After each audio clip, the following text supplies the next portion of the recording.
Behavior is fueled by positive feedback. If the consequences for a certain action are light enough, or if the reception is greeted with praise and reassurance, this action is very likely to continue.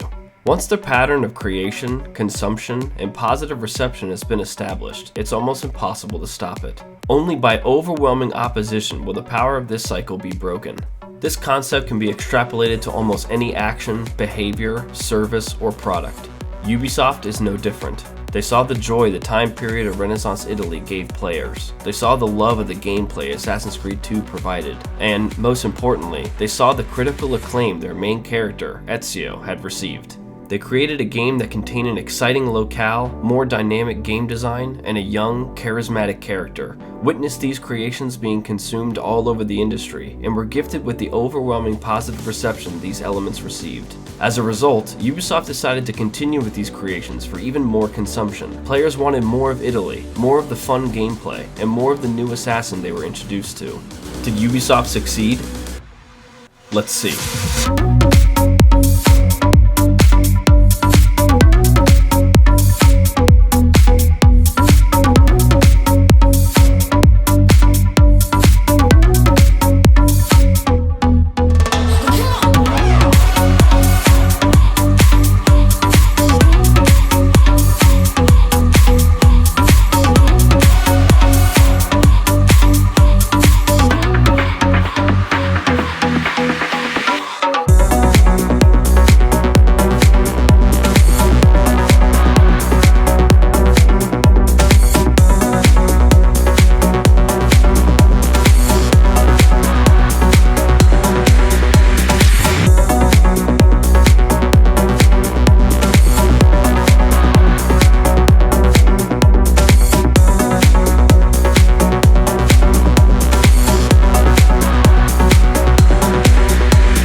In an effort to maintain consistency with my lookbacks, I will not be touching on the development of this game. I will also not be discussing any technical issues at the time of its release. My lookbacks are story and gameplay critiques only. I find this to be the best way for my audiences to receive the purest experiences with these games. As with Assassin's Creed 2, there are many names that are difficult to pronounce or remember, so I'm going to try my hardest to find a way my viewers can also remember them by putting up pictures of each character mentioned.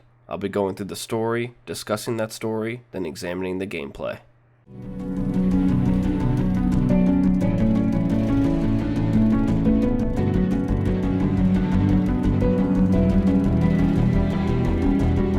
The year is 1499, and this story picks up right where we left off in Assassin's Creed 2. Ezio, having learned from Altair's Codex pages that the Vatican houses a secret vault that can only be opened with the combined power of the Papal Staff of Eden and the Apple of Eden, races to take out Rodrigo Borgia before he can do more harm with the staff. This vault is important to both the Assassins and Templars due to the idea that a prophet will be able to communicate with the Isu once inside. Rodrigo falsely believed that he was this prophet, and after disarming Ezio of the Apple, attempts to get inside. The vault does not open, however, and Ezio was able to stop the Pope from achieving his plan. Instead, Ezio learns that he himself is this prophet and gains entry into the secret room. Upon entry, Ezio encounters one of the Isu, who proceeds to use him to communicate with Desmond, who is reliving Ezio's memories in the current time period. This sequence of events explains what the prophet's role was to us, a vessel through which the Isu can communicate to Desmond, even though Ezio is left extremely confused and perplexed. After hearing the message, Ezio exits the vault and finds that the Pope had escaped. He tries to retrieve the papal staff, but it is locked in place and is dropped below the floor, never to be seen again.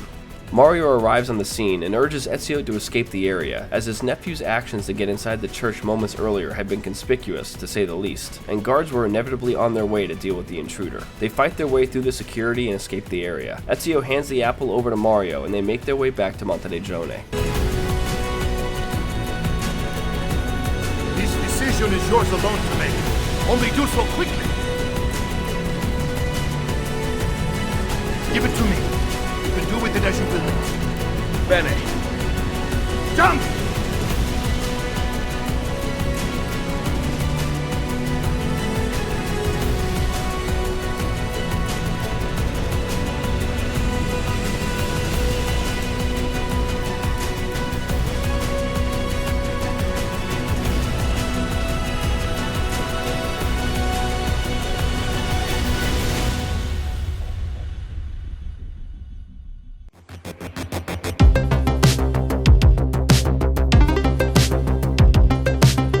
Caterina is visiting the fortress and begins to discuss with Ezio the possibility of an alliance between Monteregione and Forli, as their city had been weakened by the mercenary attack under the direction of Rodrigo in the last game. Ezio tells her they will continue the conversation after he discusses with Machiavelli and his family what had transpired in the Sistine Chapel. Machiavelli. It is done. Though not, I think, as any of us expected. I entered the Vaticano and faced Rodrigo. No! Used the power of the papal staff against me, but I defeated him. Combining the staff and the apple, I gained access to the vault. There, a moving painting of the goddess Minerva spoke. She told of a terrible tragedy to befall mankind in the future, but gave hope of lost temples that will provide aid to humanity. And then she called out to a phantom, Desmond, as if he were there, standing beside me. After her warning, she vanished. Amazing. I cannot imagine such wonders. The vault did not house the terrible weapon we feared. This is good news. What of this goddess, this Minerva? Did she appear human? Yes, but her words proved otherwise. All of her kind died many years ago. I wish I could show you the magic she performed. Who is Desmond, and where are these temples Minerva spoke of? I do not know.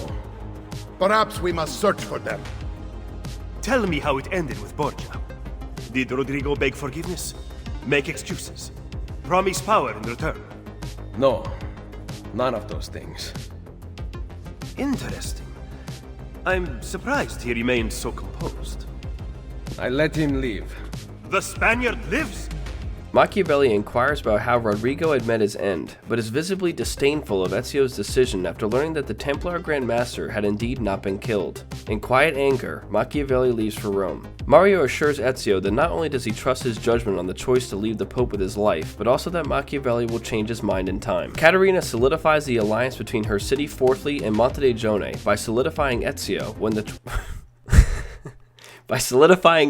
when the fortress suddenly comes under attack by a hostile force. Mario links up with his nephew and informs him that the House of Borgia is leading the attack. Borgia is, of course, the family house of Rodrigo, the still alive Templar Grand Master. They agree to hold off the attackers while the townspeople escape through the rear of the fortress before they are completely enveloped. Ezio, before heading to his post, verifies that Mario still holds the apple, and Mario makes the decision to attack the Borgia head-on. After some time, the attack stalls, and through the city's front gates walks Cesare Borgia, the son of the Pope, alongside his sister Lucrezia.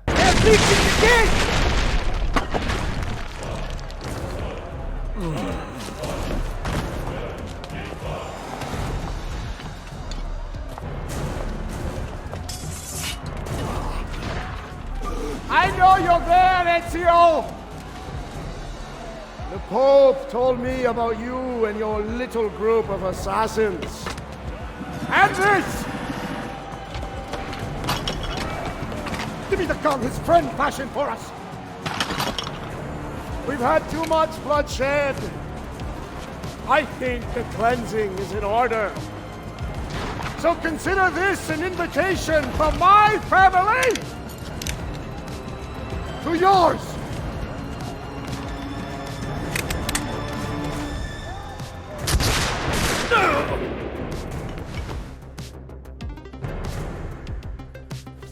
Cesare shows that he holds the apple now and executes Mario in front of Ezio.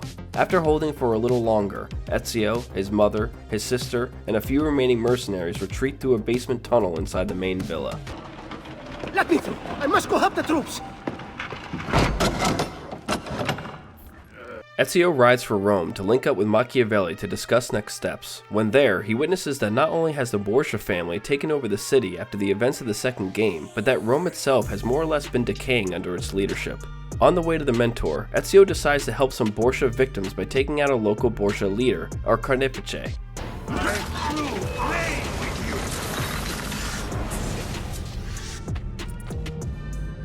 Requiescat in pace.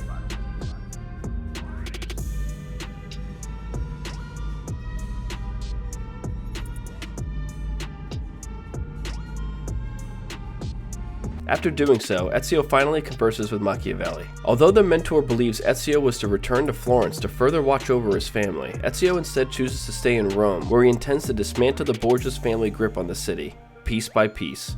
Machiavelli explains to Ezio the situation the assassin is going to immerse himself in, stating that not only is Rodrigo still in control over the city and the church, but his children are also big players in the region. Cesare, his son, is head of the papal armies, and Lucrezia, his daughter, acts as the political head of state. In addition, Machiavelli asserts that even one of France's field generals, Octavian, is under his sway, and provides military aid to the Templars in order to assist the Brotherhood in retaining their influence. This idea is sound, as Ezio's assassinations in the years prior have proven quite devastating to the rival order. Ezio continues to follow the mentor throughout the city as they link up with several informants in the area, one of which has come under attack by Borgia guards after stealing a letter intended for the Pope. Ezio chases a courier who has stolen back the letter and discloses the location of a band of outlaws known as the followers of Romulus.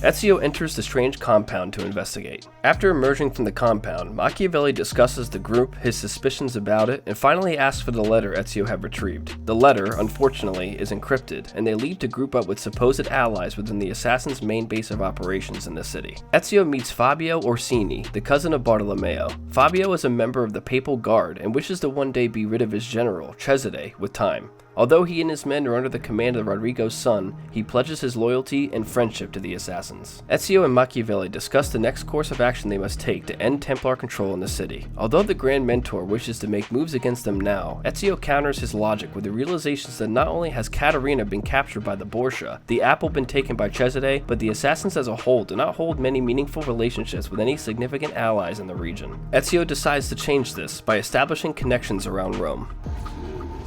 Ezio Auditore! Come in, come in! I'll kill you if you don't. He first visits Bartolomeo, whose forces have been fighting a small war with the papal army since Ezio's assassination attempt on Rodrigo some time ago. Although they seem to have too much to handle already, Bartolomeo believes his assistance in assassin operations can also assist his military situation, and vice versa. With this understanding between both men, Ezio moves on to establish a relationship with the courtesans in the city. After learning the owner of several brothels have been killed by Templars, Ezio purchases the businesses and reluctantly passes ownership to his sister, Claudia, who promises to further the assassin cause while running operations there. Ezio searches for and finds La Volpe, the leader of the Thieves Guild in the city, and discusses the current situation. Ezio is dumbfounded to learn that La Volpe has grown distrustful and unsettled toward their own Grand Mentor, Machiavelli. He cites multiple occurrences of Machiavelli's actions being suspicious and, after learning from one of his informants that Machiavelli is moving to converse with one of his informants, urges Ezio to tail the mentor to acquire more information. Ezio, although adamant in his trust in his leader and ally, decides to tag along and see the interaction for himself. They witness a Borgia guard handing over a note to Machiavelli, who then leaves the area before Ezio and La Volpe ambush and kill the remaining Borgia outfit. After the altercation, La Volpe, despite witnessing the events prior, chooses to trust Ezio's intuition that Machiavelli is indeed still on their side. La Volpe pledges his and his thieves' support in dismantling the Templar influence in the city. Before splitting up, La Volpe informs Ezio that his thieves have already begun searching for the apple. Ezio begins work on decreasing the Borgia's power in Rome by destroying faction buildings erected all across the area, and after some initial progress, meets up with the rest of the assassin members in their hideout to discuss next steps. What have you discovered? That bastardo Cesare is in the Castel Sant'Angelo with the Pope. My spies tell me that the apple has been secreted to someone for study. I am working on determining his identity. Caterina will be moved to the prison within the Castello next week. Bene. So the Castello it is. Roma will heal quickly with Cesare and Rodrigo gone. Only if the opportunity to assassinate them arises will I take it. Do not repeat your mistake in the vault. You must kill them now. I'm with Machiavelli, Ezio. We should not wait. Bartolomeo is right. They must pay for Mario's death. Do not worry. They will die. You have my word. 1501, Ezio travels to the Castel Sant'Angelo, the Borgia headquarters, where he intends to put an end to the leadership by assassinating both Rodrigo and Cesare. Before entering the compound, Ezio witnesses Caterina being brought in as a prisoner. Machiavelli reminds him that she is not his mission, and Ezio moves in on the castle. While traversing the stronghold, Ezio overhears Lucrezia and Cesare conversing. Cesare! Lucrezia...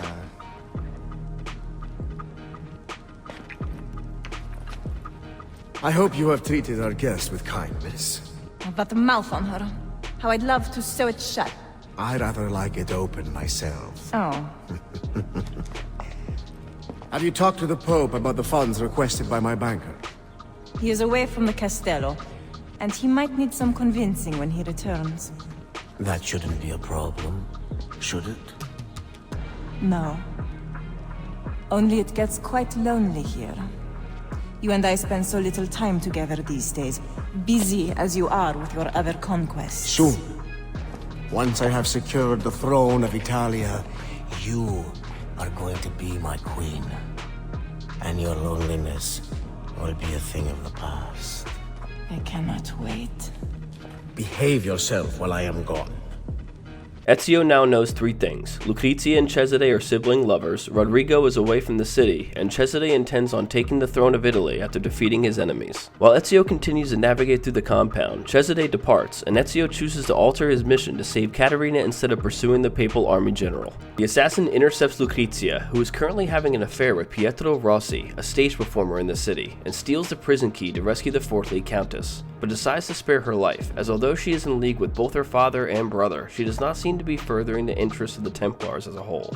Caterina is brought back to the assassin compound, and Machiavelli learns of Ezio's failure to bring Rodrigo and Cesare down. What of Cesare and Rodrigo? Cesare rode off before I could get close to him, and Rodrigo was somewhere else entirely. That is odd. Rodrigo is usually at the Castello.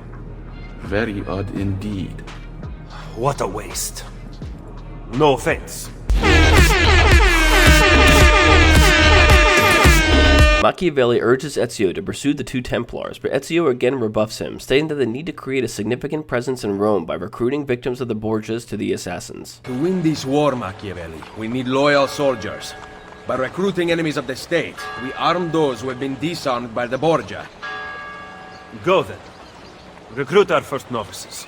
Ezio does this for some time, and recruits a sizable number of citizens into the Brotherhood in an effort to grow the order into a larger force in the city. Ezio runs into Leonardo, and learns that he has been forced by Cesare to develop advanced weapons and arms for the Borgia armies under threat of death. Leonardo urges Ezio to begin dismantling these weapons across Italy, and Ezio tells him he will do as much as he can while he continues to grow the Brotherhood in Rome. Meeting back up with the Order, La Volpe, Machiavelli, Ezio, and Claudia scheme to take out Cesare with a two-front plan of attack. One front deals with cutting off Cesare's financial assets so he can no longer fund his military. The other deals with assassinating his followers, as many of them are commanders within his armies. Once these two ideas have been fully implemented, they believe, the Borgia's influence in the region will be gone.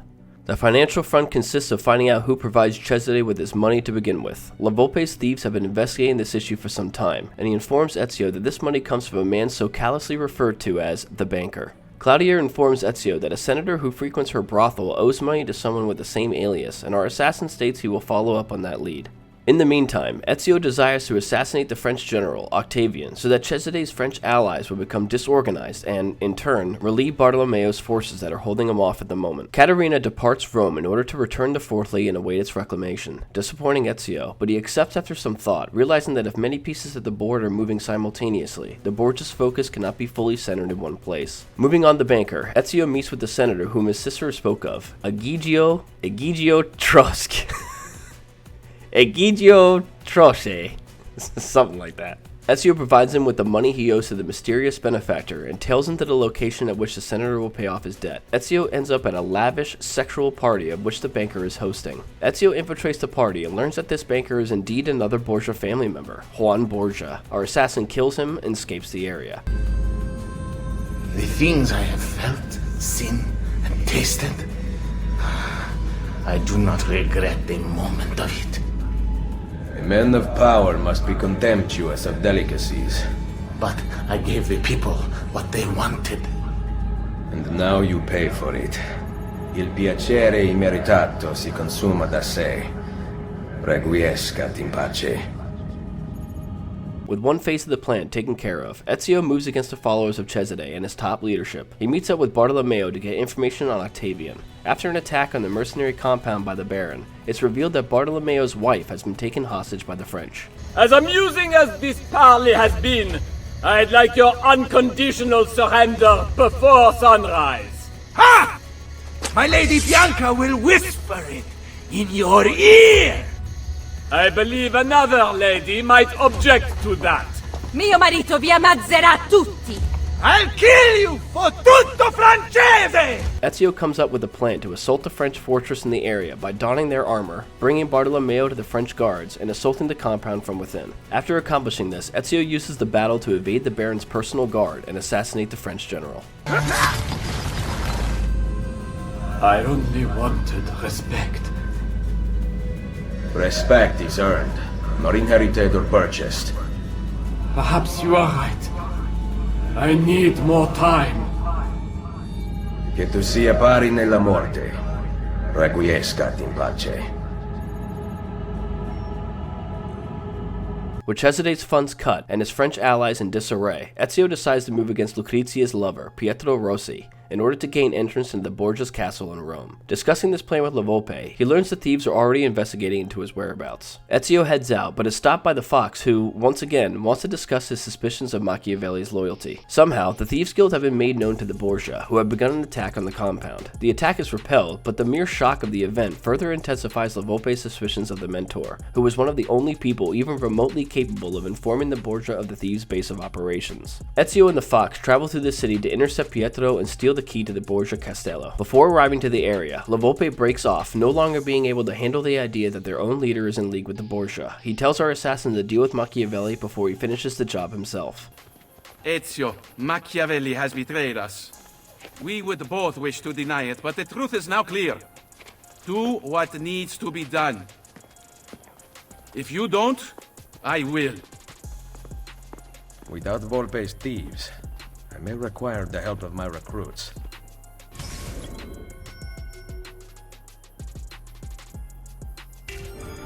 Learning that the location of the next play he intends to perform in is unknown to the thieves, Ezio overhears Cesare Borgia commanding his right-hand man, Micheletto Corella I think, to go to the play and assassinate Pietro. It is assumed Cesare had learned of his sister's infidelity and plans to have the stage performer murdered as a result. During the play, Borgia's men will use a specific time to kill him and escape the area. The play is to be performed at the Colosseum, which has fallen in ruin in recent years. Ezio infiltrates the area, takes out the Borgia's guards, and replaces the actors with his fellow assassin recruits.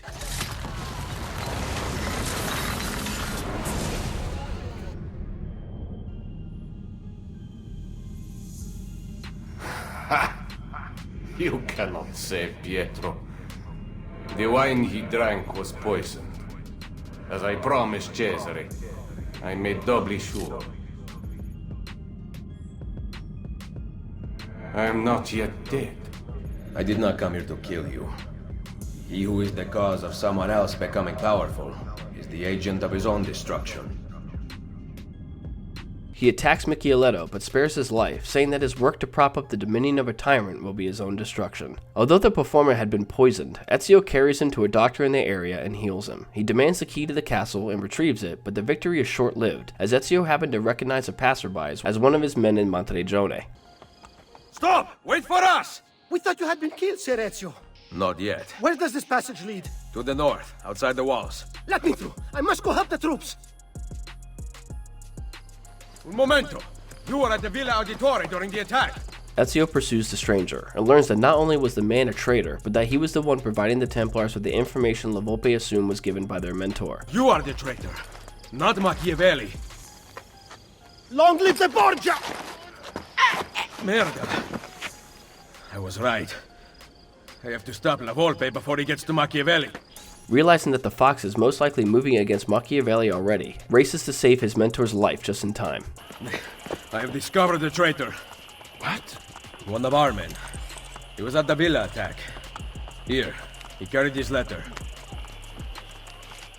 My God. This is good news. More than you know. I am once again in your debt, Ezio. What debt is there amongst friends who trust one another? Yes. Thank you for relaying the message in time. Come, Niccolo. It has been far too long since we've talked. I heard the Colosseum Passion Play took an unexpected turn this evening. Really? It seems Jesu Cristo was resurrected 3 days early.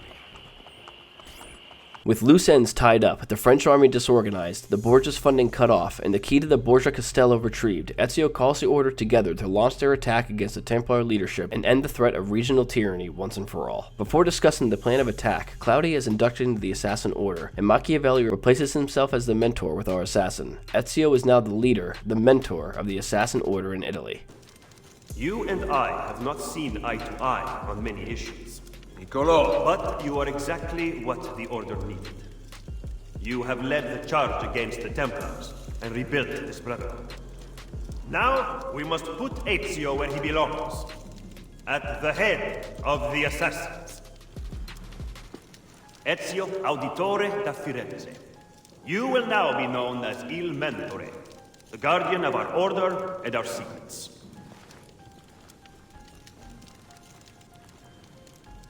Where other men blindly follow the truth, remember, nothing is true. Where other men are limited by morality and law, remember, everything is permitted.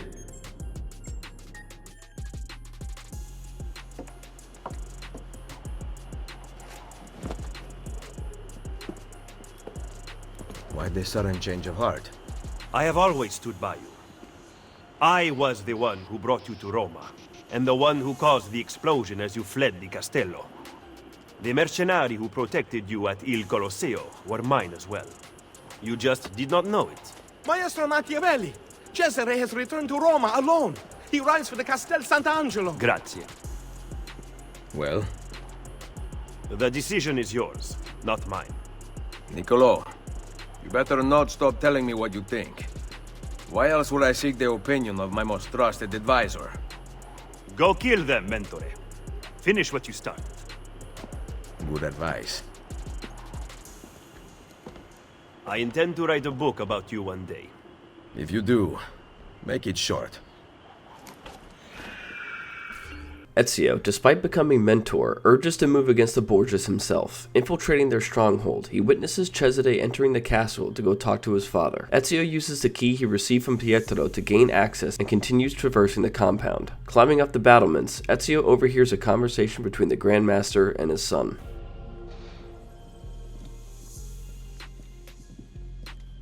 What has happened here? I do not know what you mean. My funds, my troops, gone! Financial difficulties strike all of us, even those with an army. You intend to give me money? No, I do not. Then I will use the Peace of Eden to get what I want. Your help is not necessary. That has been made abundantly clear to me. Are you aware that the Baron de Valois is dead? No. Did you? What reason could I possibly have to kill him? Was he plotting against me with my brilliant, traitorous Captain General? I do not have to stand for this! The assassins murdered him. Why did you not stop them? As if I could! It was not my decision to attack Monteriggione. It was yours! It is high time you took responsibilities for your actions. My accomplishments! Despite the constant interference of failures like you! You are not going anywhere. I have the Peace of Eden. Get out of my way, old man. I gave you everything, and yet it's never enough. Cesare! He intends to poison you!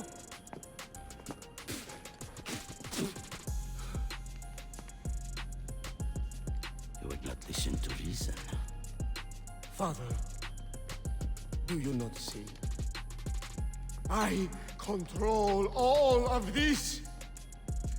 If I want to live, I live. If I want to take, I take. If I want you to die, you die! Where is the Peace of Eden? Stop! I know where it is! And you did not tell me he had taken it?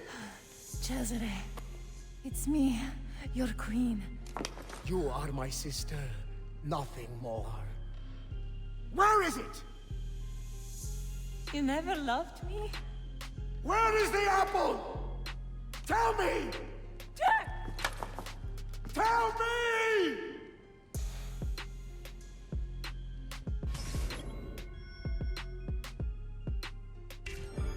Ezio approaches the Grandmaster's now lifeless body and pays his respects.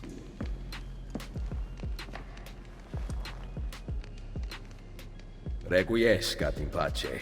Lucrezia, recovering from the physical altercation she had, informs him of the apple's location in an act of defiance and revenge, and Ezio moves immediately to recover the piece of Eden. The assassin reaches the area and uncovers the apple, just in time for Cesare's entrance into the courtyard. Although Cesare himself is unable to attack due to the remnants of poison still lurking through his body, he sends his personal guards to take his enemy into custody. Ezio, however, refuses to allow the apple to fall into Templar hands anymore, and uses the apple to escape the area, forcing the guards to slay each other amid the illusionary power of the ancient artifact. A meeting is held in the assassin base of operations, and Ezio brings the members up to speed on the recent events. Rodrigo Borgia is dead, Cesare is poisoned but still alive, and the Brotherhood is once again in possession of the precious apple. Bartolomeo and Machiavelli both urge Ezio to take out Cesare while they have the upper hand, not wanting the now fatherless Templar to regroup his forces and rally more to his cause, as Micheletto has been amassing another army outside the city to assist Cesare. Following Cesare to a staging area his men are currently positioned in, Ezio enters the courtyard and attempts to assassinate him to end the threat, but fails to do so.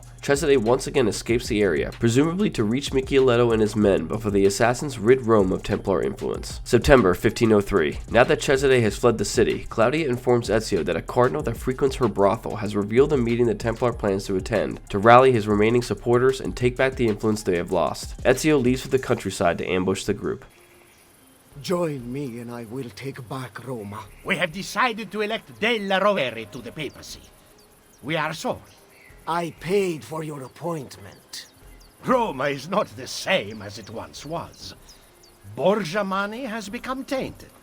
You will regret this decision! Assassino! Run! Hired men promise you their blood, but as soon as you need help, they turn against you. Guards!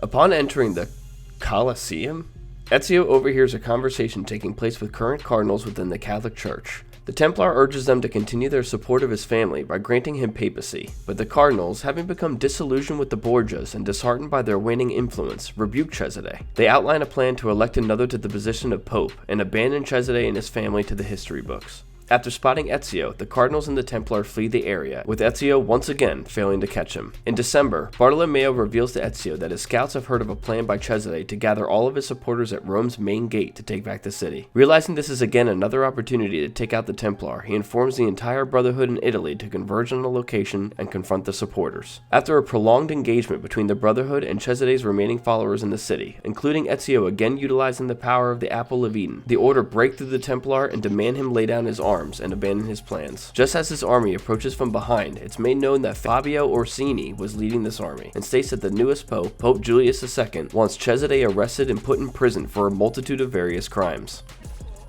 Throw down your arms, Cesare Borgia. Micheletto's troops mass behind me. We will take back my city once and for all. This is not your city anymore. By order of Pope Julius II, I arrest you, Cesare Borgia, for the crimes of murder, betrayal, and incest. No! No! No! No! This is not how it ends! Chains will not hold me! I will not die by the hand of man! Ezio meets with the now freed Leonardo and discusses with him the necessity of keeping the apple away from mankind, for it is too powerful to allow its use. Ezio mentions the words spoken by Cesare during his arrest, that chains will not hold me, and believes something is going to transpire soon that will reignite the entire conflict. He uses the Apple of Eden once more, and his caution is given credence. And yet, what if he meant what he said? I cannot risk it.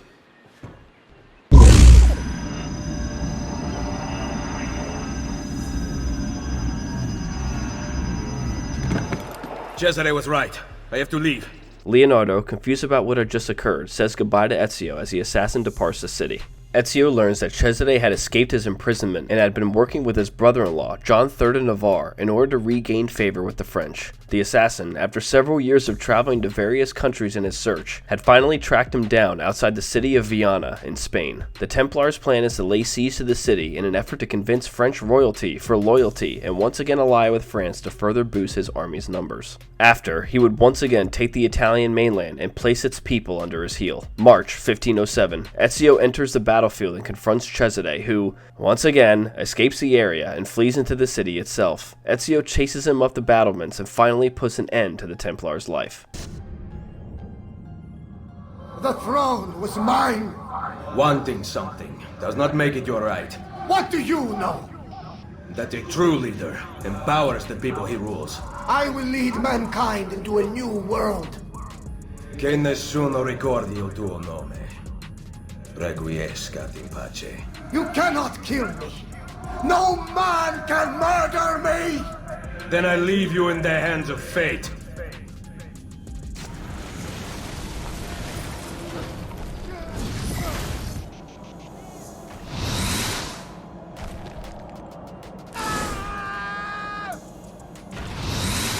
Ezio travels to the Roman Colosseum, where the apple had revealed a hidden vault underneath its construction. He takes the apple deep into the caverns and places it on a pedestal, safe from harm and further use. Confident that Rome, and indeed Italy itself, is now safe from Templar influence, he exits the vault and allows time to take the piece of Eden out of man's memory.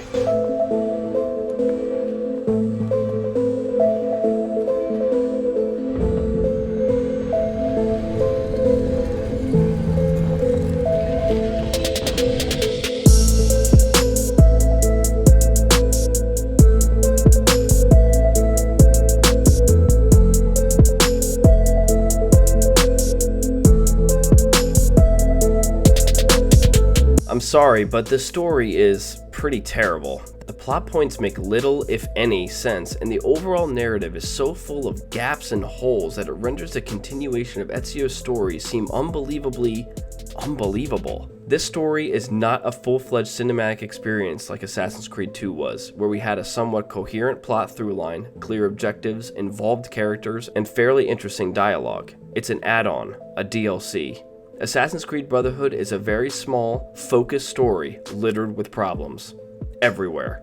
The problems are everywhere. Now listen, before you click off the video, I want a chance to explain myself. I understand I am not a writer, and never will be. I can put together scripts for videos and present myself in a manner that makes it seem I can convey ideas fruitfully, but I am no story crafter. But even with these facts in mind, you cannot deny that this story is fundamentally illogical and downright confusing in even the simplest moments. Listen to my arguments coming up and ask yourself, is Gino just a crazy guy on YouTube that can't write stories himself and therefore can't understand them? Or does he have rather logical points to make? You decide. Here we go. Let's start with the good stuff. I love that this story deals with the growth of the Assassin Order. After it's made clear to the Brotherhood that the Borgias had gained considerable, maybe even dominating, influence over the city of Rome, they were aware of the situation and devised plans to dismantle that influence as fast as they could. In this planning, Ezio had the sense to tell Machiavelli that a couple, even a few, assassins won't be enough. The Brotherhood must expand and grow in order to spread the dismantling of this oppressive Templar influence in multiple areas across multiple regions. This was great, and is probably the most logical point of this story. I also don't blame Ezio for coming to this conclusion, because we all saw in the last game that Ezio had to do pretty much everything for the assassins in their efforts to bring the Templars to heel. Ezio attaining the rank of Master Assassin and Mentor is well deserved. He has been working for the Brotherhood for north of 20 years now, even when some of these years he didn't even know he was doing so. Machiavelli relinquishing his position of mentor to Ezio makes some sense, as the last game had clearly shown that he had allowed the Templar influence to infect not only the highest echelons of the most powerful organization in the most popular religion at the time, but also the highest positions in the governments of Italy. Yeah, this guy had to go, and a new era of the Brotherhood dawning with a younger, more charismatic, and honestly more active mentor than the Order had yet seen was quite enjoyable to be a part of. What else? Oh, outside the elements I'm going to be complaining about in a minute, I do think the imagination involved in the revisionist nature of this story is rather compelling. Doing my research on this story allowed me to learn a ton about Rome and a lot about the historical figures during this time. The numerous members of the Borgia family, the French military elite, a few of the papal members and staff, and even a couple of the Roman political figures, to name a few. Although these characters were relatively few and far between, it was entertaining to dive into the history behind them. Unfortunately, this is where we take the path less traveled and dig into the negatives of this story. Why is it the path less traveled? Well, because this game is an 8.7 out of 10 on IMDb, an 8 out of 10 on IGN, even if I trust IGN as much as Tiger Woods a fair apology, and on Steam it's rated a 9 out of 10. I even said in my Assassin's Creed 2 look-back video that this game was better than the second. However, I think I have the answer as to why the ratings in my former statement are the case. I will explain in my gameplay section. So, we are going against the grain here. Are you brave enough to stick with it and stay by my side? If yes, let's begin. The Borgia have taken over a bulk of the region, namely Rome. The way the game presents this almost makes it seem like it's a totalitarian dictatorship. The soldiers use and abuse the citizens, the politicians are fearful to speak up, the state's tax money is used almost exclusively on weaponry or lavish sexual fiestas, and the military is present on every corner. In addition, the ones in power are not a select few of differing individuals that all work together in this dictatorship. They are all a part of the same family. Painting a situation in this light begs two questions. Where are the assassins, and what are they going to do about this? They're fantastic questions, and I believe players came into this game thinking that they were going to journey through this peril just as they did in the second game, moving from region to region, working with the local assassin leaders to bring down the biggest players who are moving the pieces from the background. But this is not at all the case. Let's answer these questions together. The assassins are here, right? Well, yeah, but that's not necessarily the case. We have the mentor of the assassins here, Machiavelli, but he doesn't actually do much. He seems to be the kind of mentor who schmoozes and crafts the relationships with foes and allies alike, which is fine. Everyone works with their strengths to get by in life. But what exactly is he doing in Rome? We already know he doesn't work in the field. Fieldwork seems to be exclusive to both La Volpe and Ezio, with the potential argument able to be made for Bartolomeo. Also, Ezio makes it abundantly clear rather early on in the story the utter lack of allies the assassins have. Now I propose we begin planning our assault on the Borgia. Oh, you think we are ready for such an attack? Si. Do you know, for instance, where the Borgia troops took Caterina Sforza? What? Are you also unaware that the Borgia have captured the Apple of Eden? How could we have lost the apple? So, you do not know what goes on with our enemies. Do we at least have an underground here to work with? Hardly. Our mercenaries are ensnared in a losing battle with Cesare's French allies. We have girls working for us in a brothel, frequented by cardinals and other important Romans. But the madam there is lazy, and would rather attend parties than further our cause. What about the city's thieves? Do they have a guild? Si, but they refuse to talk to us. I don't know why. What are you going to do? Make some friends. And this, of course, is what propels the plotline that deals with increasing the Brotherhood's numbers later. So, he isn't germinating relationships either. If you want to play the devil's advocate here, you could say he deals with the lack of assassin recruits in Rome, but even this doesn't work, because from the very onset, Machiavelli was against Ezio's very sane and logical idea of recruiting. What do you intend to do? We will recruit him to our cause. You cannot be serious. So, if we're a fly on the wall, watching the assassins group up to devise the plans for Rome's liberation, we shouldn't exactly be too thrilled with his presence. Brace yourself. Claudia is here, and this is nice to have someone running the brothels, gathering intelligence, but this only works under 3 assumptions, and these are major assumptions, not to mention that all 3 need to become reality if her presence is to yield something even remotely useful. First, you have to have the people you need information from to purchase your services. Are all Templar soldiers, politicians, and citizens allied with the Borgia horny, prostitute-using simps? Second, you need them to actually reveal the information you need from them. Is the game really telling me that there isn't a single individual who allies with the Borgia and uses Claudia's services resources that is able to hold their tongue? They are in business with perhaps the most powerful family in all of Rome, who are placing the city's throat underneath their boots, command armies of thousands and thousands of seemingly loyal and competent followers, and who have formed military and economic relationships stretching all the way to France and their royalty. All of this, and the individuals who come in just spew forth all information you ask of them? Okay, the last assumption is probably without a doubt the most far-reaching of the three, which is saying something. This assumption lies in the information gathered from these customers actually being useful. Why would the ones who are entering these establishments and willing to let loose information by the paragraph, ones that are close enough to the inner circle to actually know anything useful? If so, why are they there? Don't they have more important things to do? If not, why don't they just attend one of the numerous lavish parties Juan Borgia throws day and night? Why go to a piece of shit hole-in-the-wall brothel for your pleasuring needs? Are you scared your leaders won't be happy seeing you attend? Why would they care? They themselves are there. None of these assumptions are ones that an individual with an IQ over 40 would place stock into, and what a surprise, all of these assumptions actually come into fruition for the Brotherhood throughout the story. So, sure, Claudia here is useful, but only useful because the story wanted her to be. If this narrative took its plotline seriously, I highly doubt anything beneficial would foster from the use of the brothels throughout Rome. But make up your own mind, I guess.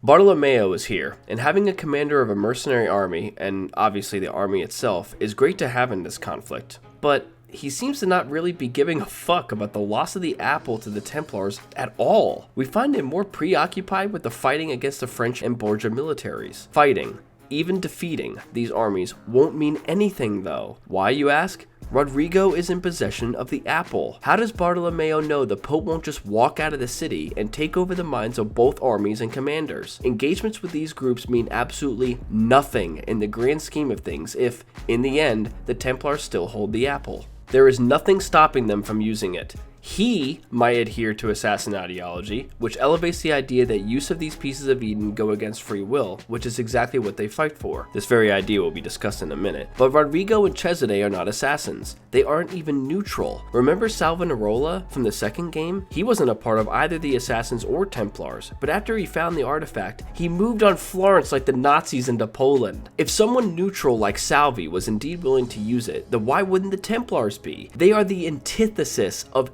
everything you stand for. Their very ideology encourages use of these artifacts. Fighting military campaigns on two fronts under the assumption that not one of the numerous enemies who have access to the piece of Eden will use it against him and his army is mind-boggling to me. Bardo should have taken his assassin duties more seriously. He should have abandoned his mercenary work and focused on the more important matters at hand with his order. Let's dive a bit deeper. Bartolomeo's character in the story is confusing to say the least. After knowing that Mario, Ezio's uncle, a fellow assassin, brother to the prior mentor, and perhaps the most efficient agent the Order possessed in the country, was killed, and after knowing that the Apple of Eden was taken by their mortal, ideological enemies, Mario instead chooses to spend his time watching boxing matches in the basement of his headquarters. As you can see, this board shows the ranks of our top warriors. Prove your skills, and you will move up the list. Shouldn't I already be at the top? Jam's fighting downstairs. If you're looking to show off, we also have fights. Now, if you'll excuse me, I've got money on this match. Hey, Ezio! Your loving uncle was murdered protecting the virtual command center of the Assassin Brotherhood in Italy from an army commanded by the son of the Templar Grand Master? And this aforementioned son has stolen the very artifact with the power of illusionary mind control that I went to war for on numerous occasions with multiple enemies on several fronts in a span of many years? Ha! Grab a beer, let's check out this next fighting match. Like, what the fuck? Now, if you'll excuse me, I've got money on this match. What the fuck? When attempting to breach the French garrison, Ezio, Bartolomeo, and several soldiers come up to the fort, and Bartolomeo laments the fact that the walls aren't able to be traversed and calls his men back. The entrance is thicker with Frenchmen than the streets of Paris. So we will climb the battlements. They cannot be scaled. You know that Ezio is literally by your side right now, right? Why don't we just come back later in the night and climb the battlements ourselves to unlock the gates that block our entry? I can do it right now even. Look! If someone wants to tell me that Bard is talking about the inner, higher wall, then you'd have to explain to me how Ezio is able to traverse the Castello in this manner and not be able to climb this thing. Additionally, the game wants us to believe that Bardo is in command of an army of mercenaries. But each time we see them, even times we are tagging along in a military operation, we only ever see a handful of these guys. It makes his big dick energy shrink into a chode, especially when in-game dialogue makes it seem that he is barking orders to large contingents of platoon and company size elements, when in reality, the cutscenes show like 3 or 4 guys. Fall back! After fighting through the breached walls of the fortress and becoming blocked by the French gates later, our dude Bardo begins harassing and verbally ridiculing the Baron for cowering behind locked doors and barred gates. Steal a man's wife and then go hide inside a fortress? Nothing hangs between your thighs. In fact, there is a hole there, so deep it reaches into the maledetto. But this is exactly what he was doing when his wife was kidnapped. He was doing the same thing this Frenchie was doing. Bonjour, Général d'Alviano. Êtes-vous prêt à vous rendre? Why don't you come closer and say that? Perhaps you could teach me, and I would instruct you in fighting. Since you seem to do so little of it, my Lady Bianca will whisper it in your ear. Kill you for tutto francese! I'll get you pezzo di merda! Sorry, I don't speak Italian. Like, dude, make this guy make sense. Andre fire. Antonio, get the fuck out of here. Even with all this bullshit, you don't hold a goddamn candle to Bardo in terms of sense and logic. Please, I beg of you, get the fuck out. But our boy does have a point. Actually, where the hell is Antonio?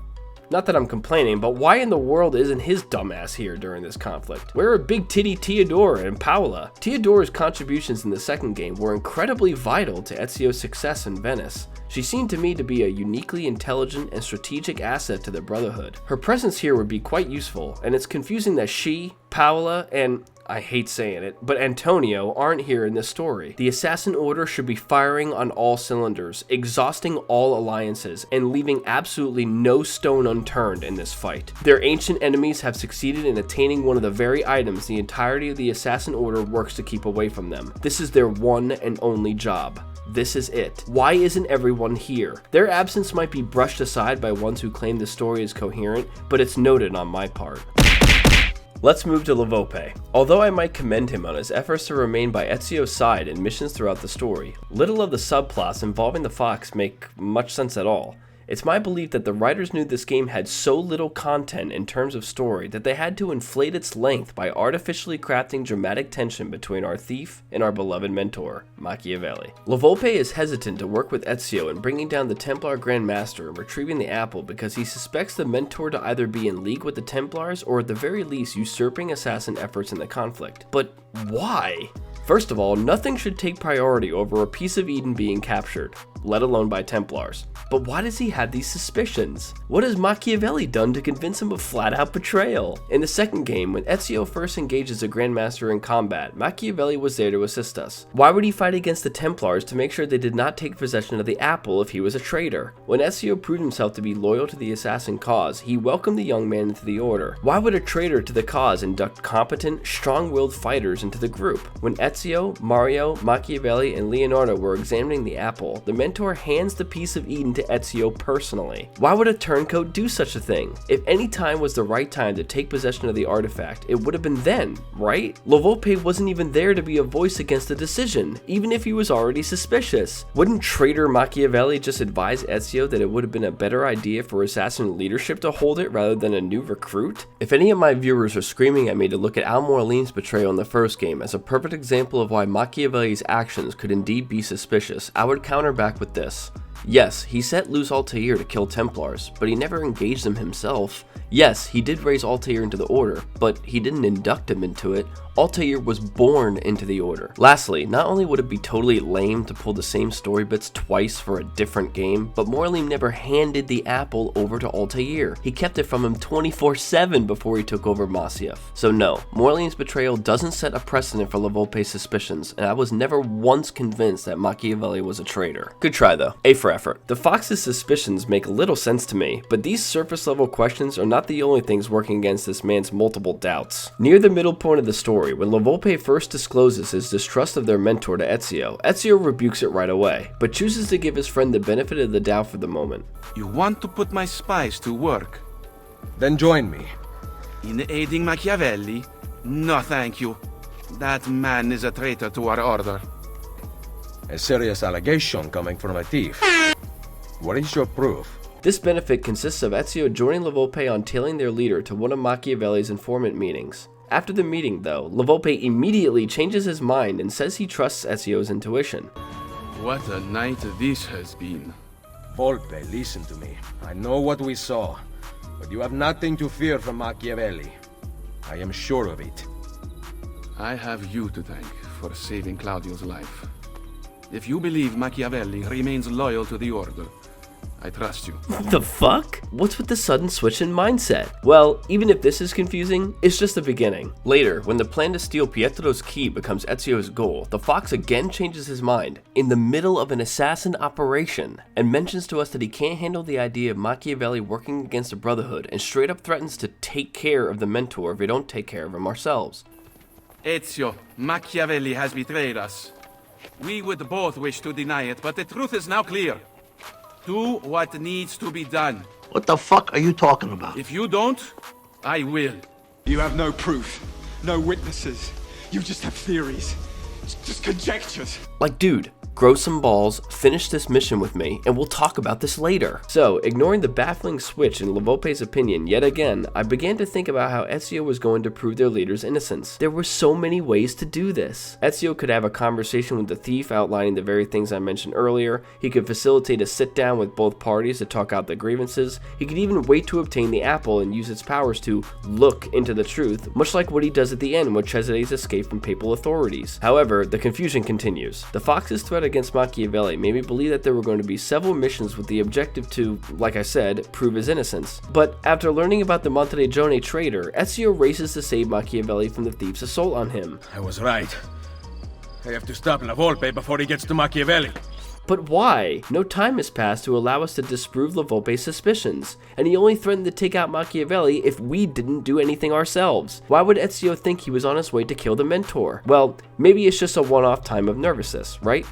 Nope. Not only is Ezio puzzlingly assuming La Volpe was going to off the leader, but La Volpe himself is actually going to do that exact thing. The Fox stated he would do it if Ezio wouldn't, but Ezio hadn't done anything yet. He had no time to act on the threat. Ezio, I strongly believe that our leader is working against us. I know I thought this earlier and then changed my mind to then trust your instincts, then reverted again back to my initial suspicions in the middle of an assassin operation, then told you to prove to me that he wasn't a traitor, then completely ignored you and any efforts you might have made in order to prove the mentor's innocence, and decided to attack anyway. Aren't I a great example of assassin behavior? The actual nature of the La Volpe betrayal subplot makes even less sense than any ridiculous answers one might have to the questions I've asked about the matter to begin with. The betrayer was revealed to not be Machiavelli, but some random thief from the Monteregione assault earlier in the story. The developers knew this was so out of left field that they felt the need to insert a flashback sequence showing players who the fuck this guy even was. Stop! Wait for us! We thought you had been killed, Ser Ezio.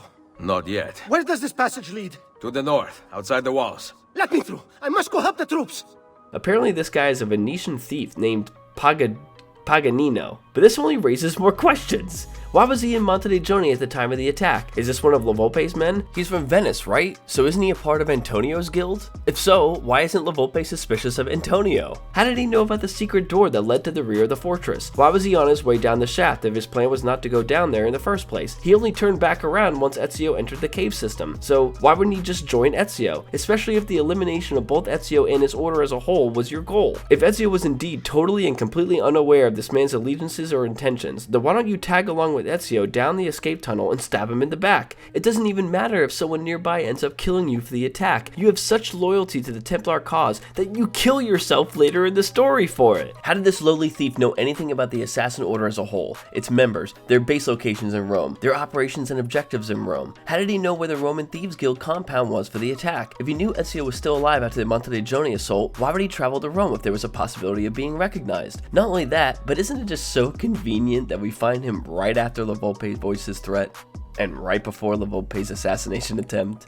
He's just walking around in Rome, right where we were. It doesn't make any sense. There are so many holes here, so many gaps. There are questions within questions. Each question posed brings up like 2 more questions, and all of them have no answers. Baffling stupidity, this whole thing. It's simply a pathetic attempt of creating tension between characters that have had no tension before with the purpose of elongating the story, and none of it makes sense. Yesterday? Then join me. In aiding Machiavelli? No, thank you.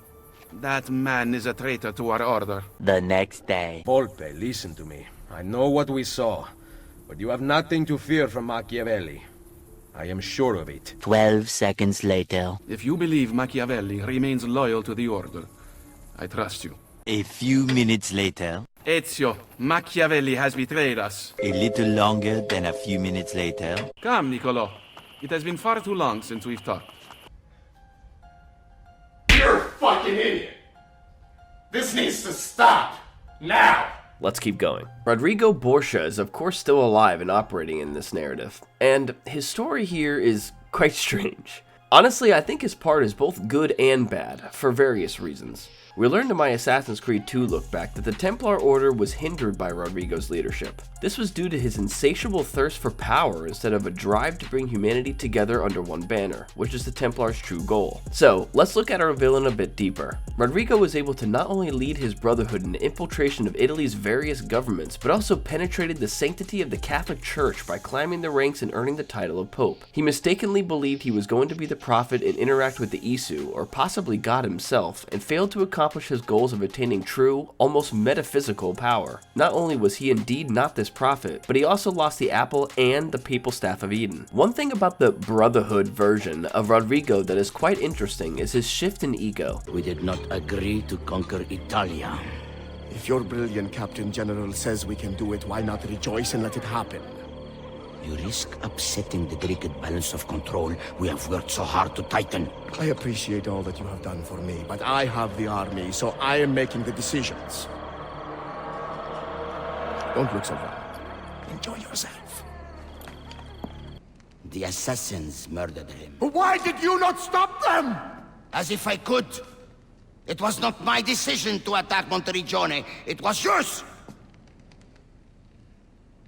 It is high time you took responsibilities for your actions. My accomplishments! He seems to be less aggressive and more hesitant to carry out his plans, whatever those actually are. Come to think of it, the Pope does barely anything in this story. Rodrigo is in possession of the apple for a sizable portion of the plot and does next to nothing with it. I don't really think this makes much sense. Why wouldn't he be using it all over Rome at this time? I'm guessing Ezio's actions, namely all the assassinations around Italy, and maybe even Ezio's mercy on Rodrigo himself during his Vatican attack, had humbled the Pope. After doing some research on the character, the wiki claims Rodrigo was broken and defeated. He apparently had no desire to continue fighting the assassins and wanted instead to simply preserve the Templar influence instead of spreading it. But why attempt to preserve influence of a faction whose very mission is to dominate and control the minds of the masses? No wonder Cesare is so aggravated with his father. The Grand Master's actions make little to no sense, and I'm not sure whether this is something the writers actively wanted players to notice and piece together for themselves, or if it is a major oversight and deconstruction of a character. I don't think I enjoyed his part in the story. I assumed Rodrigo would have been absolutely overjoyed when his son brought him the apple, and he would have immediately started using it again to attain more power and control. Maybe even return to the Vatican and attempt to regain possession of the Staff of Eden. Instead, we have an antagonist here that ruled his order with an iron fist last game, was defeated, then turned into a peace-loving ruler who wanted nothing to do with enemies of his ideology. And these enemies desire nothing more than the complete destruction of him and his allies. I mean, think about it. Rodrigo taking the apple only to hide it away from its use is basically what the assassins would do with it. One could maybe argue his reluctance to use it was due to his defeat in the Vatican, an argument I'm still not buying, but then why not give it to his son to use? Cesare asks for it multiple times and even ends up killing him for it, but him not allowing Cesare to use the apple for his order's objectives is out of character and confusing to me. So, in short, although I like the idea of Rodrigo warning his son to basically not anger the assassins, respecting their prowess and willpower I assume, I don't find these actions believable, and it's a bit sad that Ubisoft went this route with the main villain from the second game. This leads us to Cesare Borgia. In real life, this man was competent and cunning, even being the main influence behind the real Machiavelli's book, The Prince, despite what Ubisoft wants us to believe. I intend to write a book about you one day. If you do, make it short. In this story, however, he seems to be all over the place. He doesn't know how to get what he wants, even when he retrieves the apple from Mario. If he was so hungry for power, why not go against his father from the very beginning? He should have known about Rodrigo's change in motivations pretty much right after his father's defeat in the Vatican. Moreover, when taking the apple and handing it over to the Grand Master, wouldn't your next question be, so father, how and when are we going to first use this? Instead, it seems like he handed over the apple, then allowed Rodrigo to hold it for what seems like years. Actually, it was 3 years. Yes, 3 years. The wiki claims Cesare handed it over to Leonardo for study in order to develop advanced weaponry, but I failed to see this cutscene in the game. His movements and behaviors are so sporadic and so pathetic, it's surprising that anyone chose to continue following him. But this is all due to a single major problem. This problem is Ubisoft attempting to adhere to real history. This adherence can be commended, but boy does chasing Cesare only to have him escape the area like 5 times over get old. Here we have a Templar who led a coup against his own order and failed to hold it together. He built alliances with foreign powers but failed to keep his union with the church intact. He amassed great armies who could not hold a single city, and he stole one of the most powerful artifacts on planet Earth and wasn't smart enough to use it in any significant way. Each time we encountered Cesare was almost a joke, because not only were we armed with the apple, rendering the fighting involved almost pitiful to say the least, but his dialogue and demeanor gave off an aura of awkwardness and disorganization. I am ill, you idioti! Micheletto will soon be here with my armies, and then you will see how quickly the assassini fall. You delude yourself, Cesare. God! Listen now, assassino. My sword will take your life. Guards!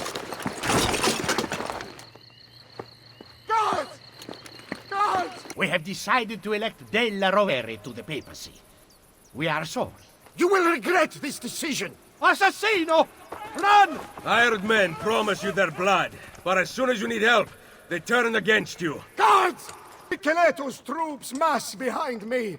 We will take back my city once and for all. By order of Pope Julius II, I arrest you, Cesare Borgia. No! No! No! My funds, my troops, gone! Financial difficulties strike all of us, even those with an army. You intend to give me money? No. Tear the maldito bastardo to pieces! Guards! Guards! Guards! Guards! Guards! I did not feel this way with Rodrigo, or even Mualim in the past 2 games. What I remembered about the villains in this game being better than the second entry was incorrect. Embarrassingly so. Actually, did you guys notice the utter lack of villain dialogue here? Or even villains in general? This was even worse than it was in the second game, which I butchered the hell out of in my look back for it. Ubisoft invented random bad guys with little to no relevance to the story in an effort to craft a full-fledged AAA experience with hours of gameplay, but failed to insert any sort of quality with the villains here. Over and over and over, we kill Templars and get nothing. No explanation, no justification for their actions. Not even dialogue. Ezio kills them, says rest in peace, then walks away. Listen, The Templars in this series are meant to be villains for the assassins, not objectively terrible, evil people. The joys of following an ideologically and philosophically driven story involve the provision of thought-provoking dialogue and ideas. These opposing factions force us to think about our own worldviews and how different experiences of different peoples lead to different outcomes and actions. This sad, low caliber of villainy is everywhere in this story. An example of this garbage lies in the first Templar agent we assassinate, El Carnifice, an executioner for Cesare, and a particularly brutal one at that. He would execute civilians and criminals alike, chop off body parts of their then lifeless bodies, and parade them in front of applauding crowds. Before Ezio's arrival to the city, this guy raped an innocent woman, charged her for who knows what, then hanged her afterwards. Is this what the Templar Brotherhood has sunk to? Members like this? The Templars uphold the values of humanity's unification and perfection, global peace and prosperity. It makes no sense whatsoever for this dude to be in the Templar ranks. I understand that Rodrigo's leadership in the Order ended up being looked down upon by 21st century Templars later in history, but I find it incredibly far-fetched that he or even his son would employ someone this evil and disgusting. Villains like this make the ideologies and philosophies moot in this story, because you don't need either to want to kill this guy. I talked extensively in my first look back about how incredible the dialogue was with Altair's villains. Each one of them had rational, logical justifications for their actions that led a player to think to themselves, oh, I didn't really think about that. Maybe before killing this guy, Altair should have talked to him and had him lay out his reasons for performing whatever actions he was performing. I even thought this way. The writers made even me second guess whether killing certain Templars was ethical. How can you claim to speak for the citizens? You stole their food, disciplined them without mercy, forced them into service under you. Everything I did to prepare them for the new world. Stole their food? No. I took possession so that when the lean times came, it might be rationed properly. Look around.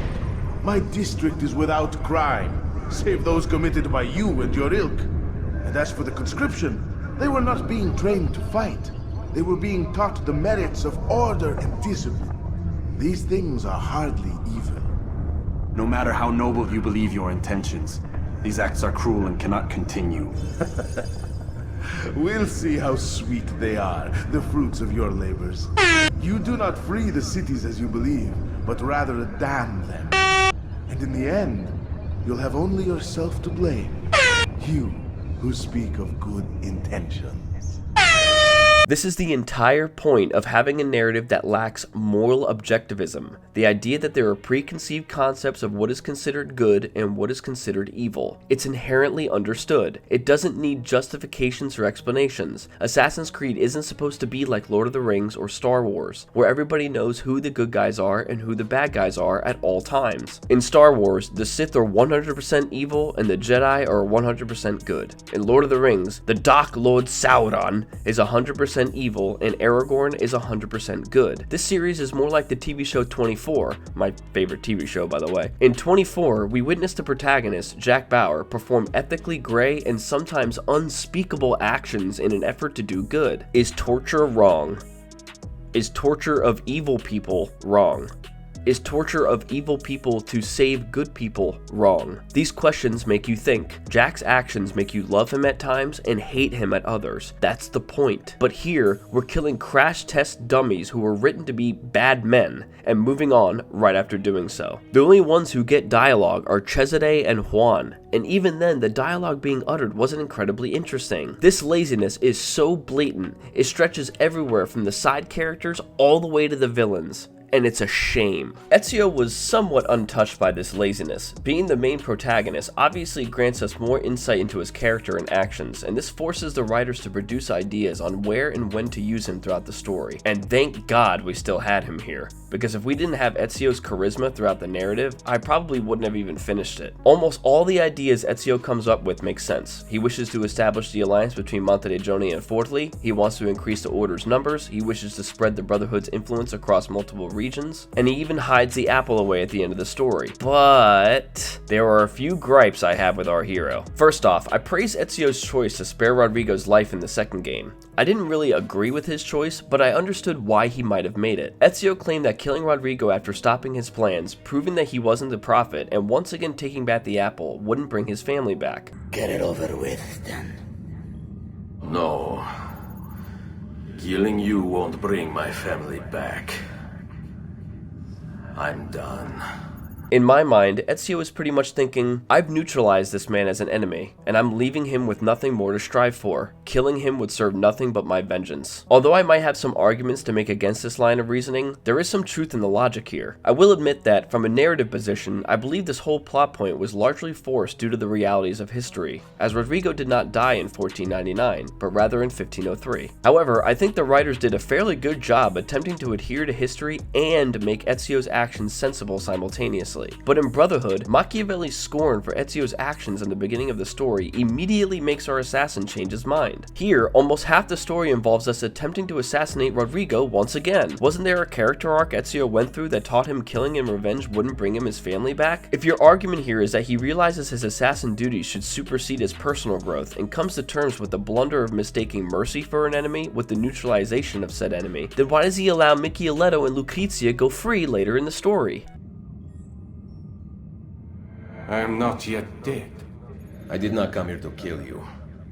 He who is the cause of someone else becoming powerful is the agent of his own destruction. You can't have it both ways. You can't pick and choose which plot point involves character growth and which do not. The logic here is flawed. The through line of Ezio's personal journey is riddled with problems that revealed themselves from his behavior. How can I accept that Ezio believes killing his enemies sometimes doesn't need to occur when he is running around killing his enemies? Ezio spends his time dispatching Templar leader after Templar leader, but chooses grace when the leader of these leaders is beneath his boot? You might recall what I said earlier and argue Rodrigo is discouraged from continuing the war after what had happened to him. So what Ezio did ends up being somewhat beneficial for the region, but Ezio did not know that his decision in the Vatican would humble Rodrigo in the future. The Pope could have gotten up and devised Templar plans that were even more aggressive and unethical. This is what happens with his son, does it not? Cesare in this story doesn't have the apple and is already bloodthirsty and power hungry. Then Ezio witnesses him lose his armies, his finances, and his position in the Catholic Church, and what happens? He ends up escaping prison and amassing even larger armies with even more foreign powers to lay siege to entire cities. I'm just failing to understand what the writers wanted us to take away from Ezio's more peaceful motivations earlier in Assassin's Creed 2. Allow me to discuss something else about our hero that might seem off track, but will loop back into what we've been discussing here. Ezio, after retrieving the apple, decides to relentlessly hunt down Cesare after the Templar coup. Ignoring the fact that Ezio again agrees that the Templar leaders need to die for the sake of humanity, our assassin carries with him and uses the apple against Cesare and his forces. Let me say that again.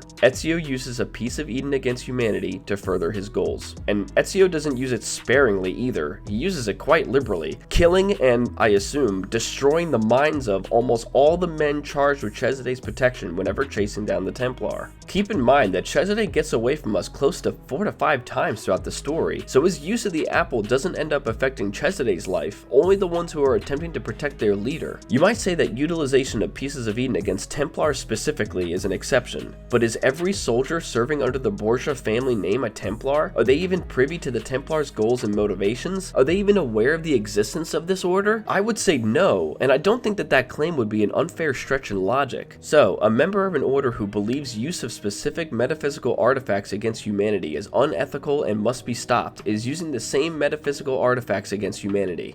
Is anyone else seeing the hypocrisy here? The Assassin Brotherhood doesn't even understand this artifact in its entirety yet. Use of this piece of Eden at all is quite illogical, as nobody understands both it and its powers fully, but its use outside the confines of Assassin walls is downright stupid and irresponsible. To tie back into the topic from earlier, Ezio seems to have absolutely no problem slaughtering scores of, we can rightfully assume, innocent and ignorant soldiers with an artifact that he isn't supposed to be using in the first place. But the character arc Ezio went through in the second game game tells us that unnecessary killing sometimes isn't the correct way of reaching your goals. It's like there are two Ezios, one that is learning from his experiences and one that never did. Which Ezio are we playing as? Cesare's escape from prison is fine later in the story, but the scene in which Ezio learns of this escape is totally and completely random and contrived. Our assassin is conversing with Leonardo, then out of nowhere starts to ponder the Templar statement, "Chains will not hold me." After this, the apple reveals that the Templar had escaped prison?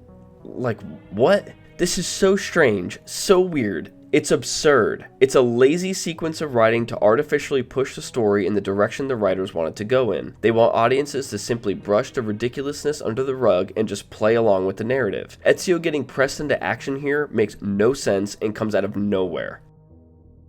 And look, I'm sorry, but I can just keep going. Consider the alliance between the thieves and assassins. As mentioned in my second look back, the thieves we come to meet in much of the games are ones that have allied themselves with the Order, as their adept free-running and knowledge of the cities they operated in proved quite useful to the Brotherhood. These guilds even have codes they adhere to so that they don't antagonize the assassins. Namely, they steal only from those who can afford it. The rich, basically. Because modern writers want you to believe that crime severity is subjectively based on who you do it to. Stealing from the poor? Wrong. But stealing from the rich?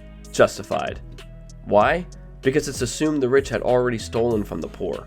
Guilty until proven innocent. It's not necessarily evil to view crime this way, it's just operating under assumptions, not proven factual knowledge. Where my deontologists at? Assumption-based behavior can be dangerous, and I personally would be very careful employing and working closely with an already morally gray faction who operate under such conditions, especially if my organization deals with fighting for the fate of humanity's free will. But that's just me. Their leader is Levolpe, at least in Rome, a member of the Assassin Brotherhood and an active participant in the war against the Templars. The thieves conduct raids and searches, employ hit-and-run attacks on specific targets, lure away security forces, and even steal various items or objects to assist the Fox and, ultimately, the Assassin Order in their efforts. But it's completely unknown what they do and do not know about this ancient conflict. Are they aware of the Pieces of Eden?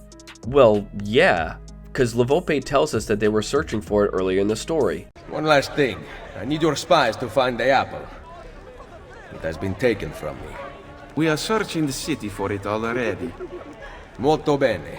Come to Isola Tiberina with your findings. What are the politics involved with this knowledge? Do they know about the Isu or the first civilization in general? The global presence of the Templar Brotherhood? Do they know the creed of the assassins? The members of the Order? They seem to know who the assassins are, but do they understand what the Brotherhood fights for? Their goals and objectives? What drives their members to action? Their ethics and limits? None of this is explained. This is a major plot hole, and I cannot brush this aside. I would have greatly appreciated some conversations Ezio could have had with Levolpe in this game, and even in the second game. In the previous title, Ezio was being brought up into the Order. He was learning about the realities of the world and what it took to confront them. Why would he not have any inquiries whatsoever about factions that work alongside this enigmatic Brotherhood of assassins he is just learning about? Ezio not only failed to ask about this faction when he was being groomed into the Order last game, he failed to inquire about them here, where he is made mentor of the Italian Brotherhood. If I was the leader of the assassins, I would have a long conversation with Levolpe about his group. You need some help, Ezio?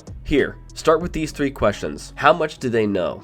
Do they understand, at the fundamental level, why we fight the Templars? The thieves should understand what assassins are fighting for and all the costs that are associated with their failure. Can they be trusted? Remember the betrayal that led to Levolpe assuming the leader of the assassins was in bed with the Templars? That guy was a thief, and look at all the confusion and destruction this one thief caused. All the lives lost. Sure, you might say he wasn't one of Levolpe's, but who is keeping track of these guilds and their members? What exactly do they want out of this alliance? If they are aware of the Pieces of Eden, do they want the power for themselves? Do they want a seat at the table alongside the assassins? How much money do they skim off the top of the piles and piles they rob from the wealthy? It is perplexing to say the least that none of this was expanded upon or even brought up in the first place. Not even the Assassin's Creed wiki can provide any information pertaining to any of these questions. Am I being unreasonable here? Am I looking too far into things? None of this makes sense to me. Both the characters and story are confusing. The narrative has several plot points that feel forced and rushed, and the behaviors exhibited feel artificially inserted to pander to game time. Do you guys understand what I meant in the beginning now? This story is an absolute mess, man. And I could go on and on too.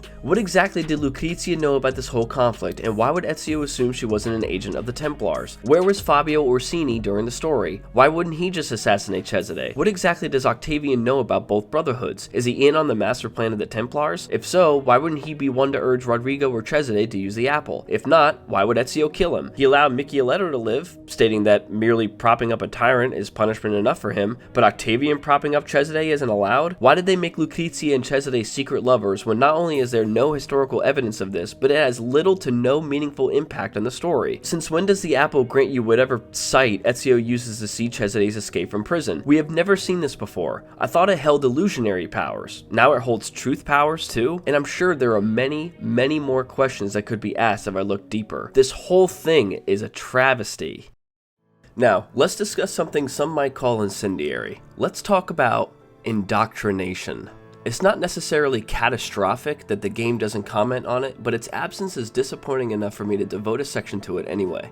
As you all know, the story contains a major plot point and gameplay mechanic involving the recruitment of Roman citizens into the Assassin Brotherhood. The Order wishes to increase their ranks and further spread their influence across the country. This strategy is sound. Throughout both this game and the last, we have witnessed the ineptitude of the Assassin Brotherhood in various ways. We have seen this Italian order allow an ignorant, immature citizen don their very own robes and weaponry, carry out assassinations with no official permissions to do so, all the while keeping this young, impressionable man in the dark. We have seen the more experienced agents of this order barely assist our hero in these assassinations, even though it is their job, not his. We have seen the leader of this order lose a piece of Eden for no discernible reason, and we have seen permanent, lifelong members not being present in Rome during the struggle for the apple. All of this screams incompetence to me. Recruitment makes sense and needs to happen. We need new and fresh faces to replace the inept ones. Ezio takes his time to travel to different areas of Rome, searching out men and women who are victims of the Borgia and their violence. He asks them if they want to end the tyranny currently infecting Rome, and they join the assassins. The process here is fine in terms of gameplay, simple, quick, and straightforward, but as a plot device,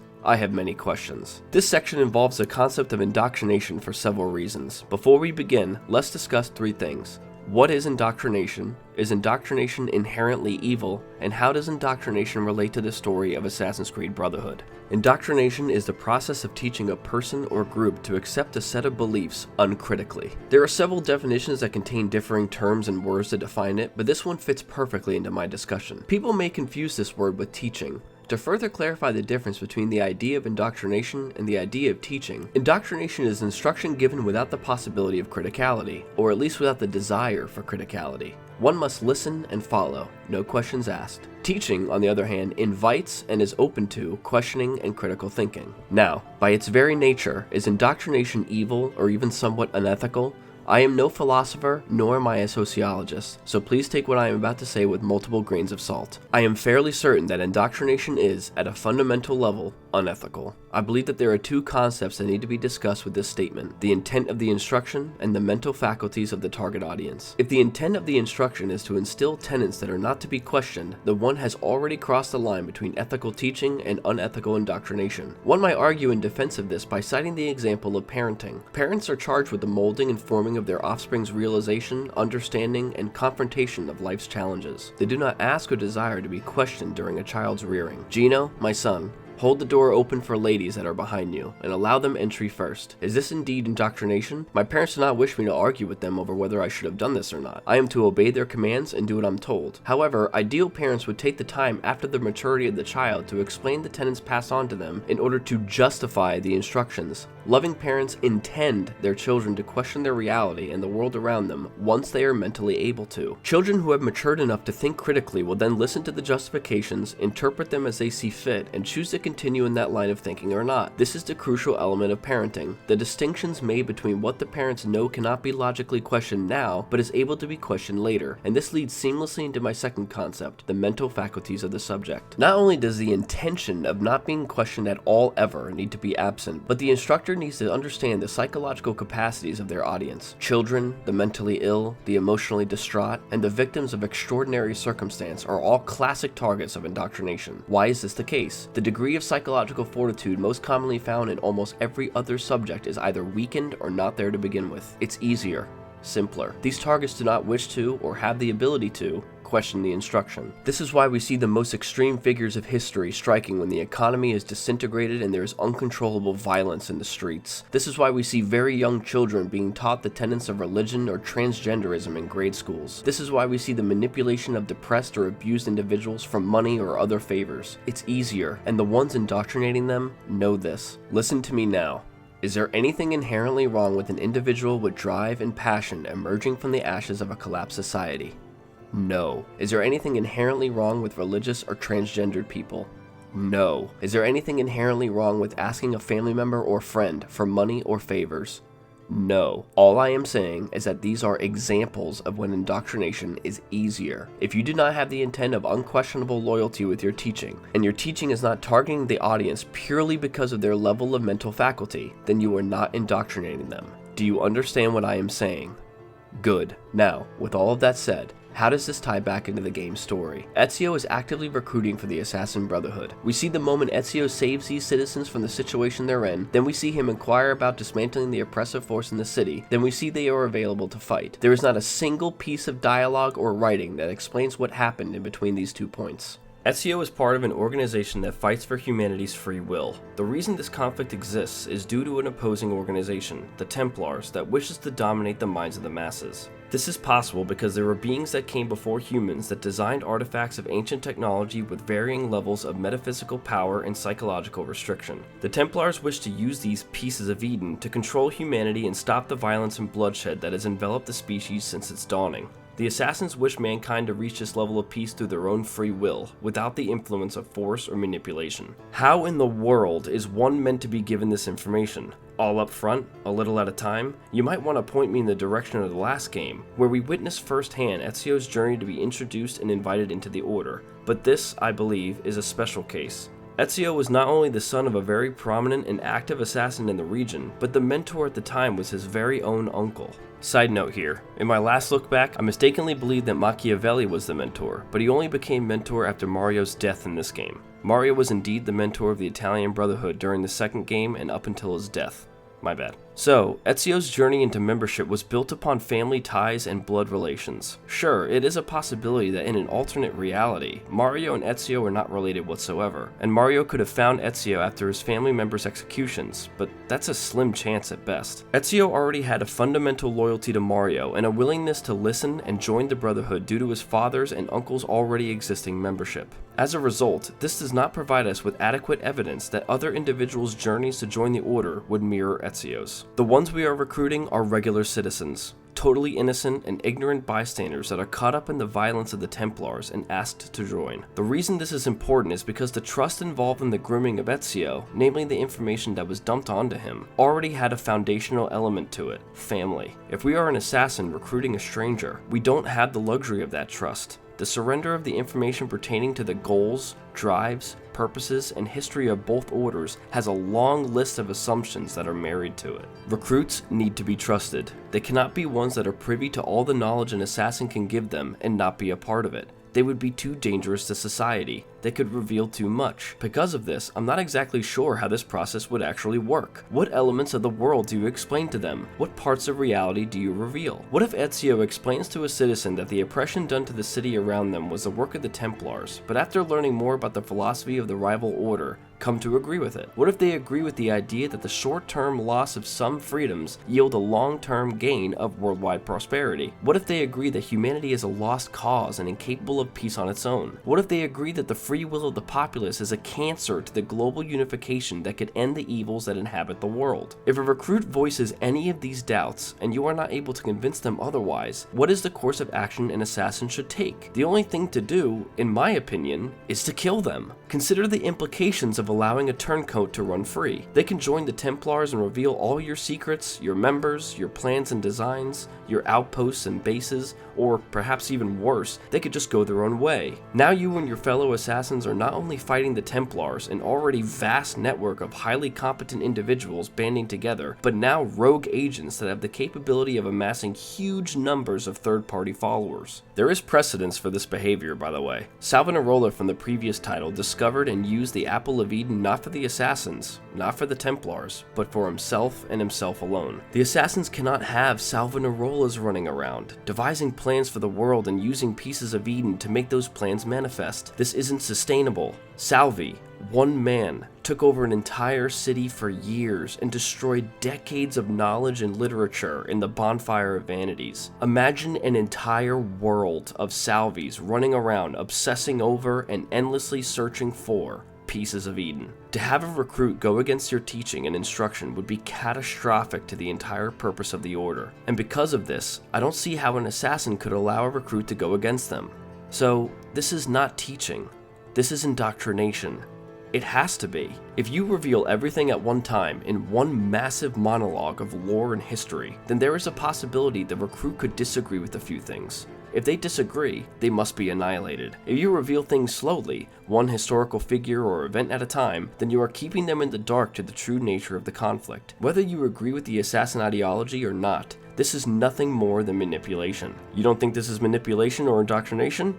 Okay, I haven't convinced you yet. Let's try a real-world scenario. Let's say you are a master assassin, and you approach an individual with the intent of recruitment. You approach him or her and inquire as to whether a tyrannical force in his very own city should be done away with, and coincidentally, you are a member of an organization who is actively fighting this force. He agrees it must be stopped or destroyed and joins up with you. Now you must teach him who this tyrannical force is, correct? Let's present a mission statement for and against each order, shall we? The Templar Order is an organization that fights for global prosperity. It understands mankind's yearning for leadership in a world plagued by war and violence. The evil committed each day is a travesty that must be stopped, and this order will pay any price, overcome any obstacle, to rid the world of the corruption that infects it. Or, the Templars are a vast, tyrannical network of power-hungry, terroristic monsters that intend on dominating the minds of the masses, controlling societies, and governing the world through the use of terror and force. The Assassin Brotherhood is an order that believes in worldwide peace for humanity. Although the road to get there is paved with unending sacrifice and loss, the power of self-determination will provide mankind the freedom from outside influence they so deserve. Or, the Assassins are a band of pseudo-pacifist murderers that utilize fear and violence to align the world and its trajectory as they see fit. Which description best explains each order? Well, all of them. All of these statements are correct. The only difference lies in who has control of the narrative, and who the audience to said narrative is. And in our scenario here, Ezio has control of that narrative. Sound like indoctrination? It does to me. Not only does the narrative being uttered to the recruits depend on the person voicing it, but the recruits themselves are already in a position where their mental faculties have been influenced. Every single recruit we come across has a valid, emotionally charged reason to join the Assassins. They have been suffering at the hands of the Templars for some time now. Some have had their partners or children killed, some have had their businesses burned down to the ground, some have had their finances and families taken away from them altogether. All have been physically assaulted, and each and every citizen here lives in a society that is collapsing before their very eyes. Remind you of anything? The procedure through which an individual is recruited for the Assassin Brotherhood, at least from what I can perceive in this story, is brainwashing. Ezio cannot tell them everything at once without a chance of the recruit disagreeing with a tenet of the ideology. He cannot trickle the truth upon them without keeping them in the dark to some degree. If they go against his teaching, he cannot allow them to go free. This fulfills my first portion of crossing the line of ethical teaching and unethical indoctrination. Criticality and opposition cannot be invited. In addition, all of the recruits have been subjected to violence and oppression, rendering their mental faculties partially, and in some cases totally, compromised, fulfilling my second assumption when dealing with this concept. This is not teaching, nor guidance. This is indeed indoctrination. Now listen.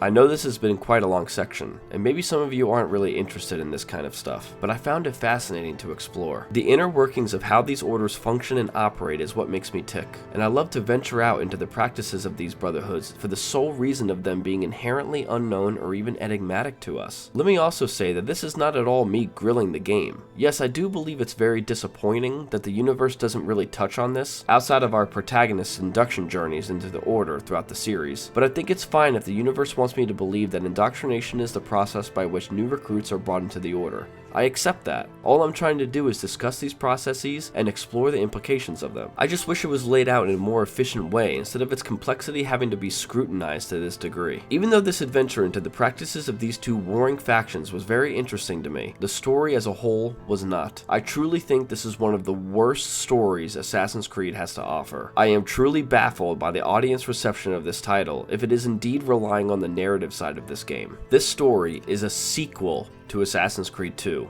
As in, it's a continuation of, not the beginning to, a story. The second title in the franchise introduced us to a new time period, a new protagonist, a new set of characters, and a totally new environment and locale. It hinged on the rise of a new assassin in a tumultuous time. The enigmatic nature of his uncertainty drove Ezio to journey from place to place, and in these travels, he uncovered the corruption throughout his country. He learns about ancient orders and their ideological aims. He chooses one order and rebukes the other. The latter he fights with everything he has. In the second game, the Templars had legitimate, dangerous power through both the government and the church, and were attempting to consolidate that power into tyrannical rule. In this game, we witnessed the consequences of this dangerous power and expected it to be even darker and more serious in nature. But it wasn't. I dismantled almost every facet of the narrative and explained why they didn't work. I showed examples of how and when the story was sometimes contrived, sometimes unnecessarily complex, sometimes too simple, sometimes nonsensical, and sometimes artificially dramatized. The culmination of the Italian Templars' designs in the second title turned out to be a dud in the third title, where characters and events did not line up with the situations at hand, and Ubisoft's adherence to real history once again ended up not making much sense at times. Although the Assassin Brotherhood was back and more of a focus than ever before, some of the members that were supposed to be around were totally missing, and even the ones that were around didn't do much at all. The plotline involving the mysterious intentions of Machiavelli were completely baseless, and the narrative showcasing the growth of the Order was confusing to say the least. Although I did accept the procedure of recruitment in the end, I wish the writers did more work to explain this procedure rather than me doing all the work myself. Rodrigo Borgia, the Templar Grand Master and main villain from the second game, turned into a completely different person with justifications that didn't add up, and the new villain that was introduced was protected by a hedge of plot armor that allowed him to escape time and time again. Moreover, the ancillary antagonists present in this game were pathetic, hollow shells of their first game counterparts, with little to no dialogue or reasons for their existence. Our hero, Ezio, was more active than ever before, but running around with purposes and motivations that go against not only his second game persona, but also the tenets of his own order. The world we inhabited was smaller, much smaller in scale, both figuratively and literally, and although one might argue the narrative might be realized in a more concentrated way due to this change, I would argue it did the opposite. Locations and cities, and the characters within them, were absent, and as a result, the threat of Italy's takeover by the Borgia suffered because of it. It is with considerable difficulty to claim that many of my audience will agree with me on this stuff, even after my justifications. I know this game holds a very special place in your hearts, and I do not want to take that away from you. I don't want to rob the fantastic experiences a majority of you, including I myself, have had with this game. However, it's important to realize that sometimes audiences of a particular series can get carried away with self-fulfilling prophecies without seeing its faults. When I played the game during its release, I was already so inundated in the Assassin's Creed universe that I didn't pay too much attention. My young age played a part in that too. But now that I'm older and I can look at it with a more broad, objective point of view, even with my love and passion for the series, I cannot overlook its faults. And this is the entire point of a critique. Despite all of this, I know that certain parts of a game can be overshadowed by other parts, and with this point, I firmly believe that this story was undeniably overshadowed by its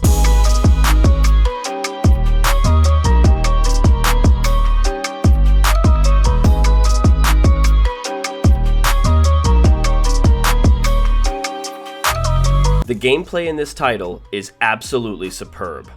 I mean, there's no other way to say it. In sharp contrast to the narrative, this game is fucking amazing to play. Ezio has more toys to work with, the missions are simple but exciting, and the assassin recruits make for extraordinary gameplay situations. I do have some gripes to discuss, and we'll get to those, but largely, the world is fantastic to interact with. And once again, playing as Ezio in Renaissance Italy is just the purest form of fun.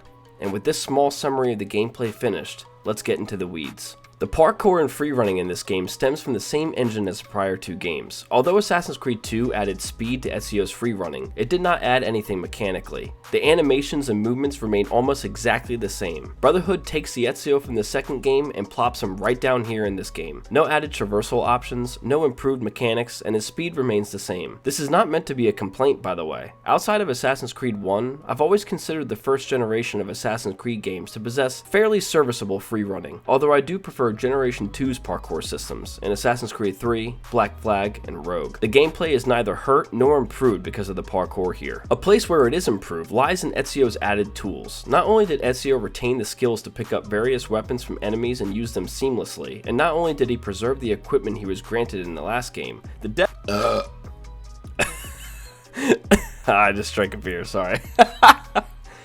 The devs provided more toys to play with and more ways to play with them. Ezio kept his close quarter combat options, with his double hidden blades, sword, knife, and smoke bombs making their return, but Ubisoft provided our young hero with added options for ranged combat, a facet of Ezio's gameplay where he truly suffered in the last game. While the tried and true throwing knives are still present and fully reliable, Brotherhood wanted us to go to town with the upgraded hidden blade pistol, improved poison options, and the much anticipated crossbow for any hostile at further distances. Although the combat as a whole is the worst part of Brotherhood's gameplay, we'll touch on this soon, the tools we can employ here are plenty and thrilling. By far, the greatest part of this game is the assassin recruit system. Oh my god, is this shit fun! I want to go over everything about this system because it's just so wonderful. After recruiting a citizen of Rome, he or she becomes an assassin that can be called at almost any time on a short cooldown. You can recruit up to 10 assassins, and each bar below your health indicates a reinforcement call for 2 of these recruits. And, of course, I sought out and found only the most efficient and resilient followers in the land. Giovanni! My boy! Each of them have a different name, unique character model, and even outfit, with small variations to their attire here and there. I chose to enlist an entire team of men, with one badass bitch to bounce on my dick. Badass bitch just bouncing on my dick, bouncing on my dick. I had to make sure some estrogen leaked through into my adventure. Not only can you choose which citizens you can recruit, but you can also customize their garb with different colors. It's not that extensive, but all of this stuff combined makes each recruit memorable instead of dry and replicative. The system of calling in assassin reinforcements throughout the game is just so mechanically gratifying. You have the ability to target almost any hostile you wish, and with one click of a button, your allies will appear and engage them in combat. In my mind, the act of having your assassins show up in a fight is a small event that simulates a planned and coordinated strike, rather than what we actually see, your allies appearing out of thin air to assist you. But even if the player simply viewed it as the latter, who gives a shit? This is so fucking badass! Watching my brothers enter the area to protect me, come to my rescue, or just give the Templar peons what they so deserve is incredible to be a part of. These guys can be wonderfully brutal, and watching them fight Borgia guards just makes me all tingly inside. When first called upon, the recruits will attempt to assassinate targeted enemies in one hit. If this fails, or if there are more than one enemy in the vicinity, your allies will then continue to engage them in hand-to-hand fighting until all enemies are soundly defeated. These engagements can turn into massive battles, with enemies calling in reinforcements and you yourself calling in more recruits. I absolutely fell in love with going into large camps of enemies and just calling in every single assassin I could. The area would become a meat grinder, with all recruits involved fighting their own fights and holding their own. In the countryside or down in the streets of the city, wars between the assassins and Templars are waged almost never-endingly. I mean, look at this shit. I call them in, and within 10 seconds, everyone is dead.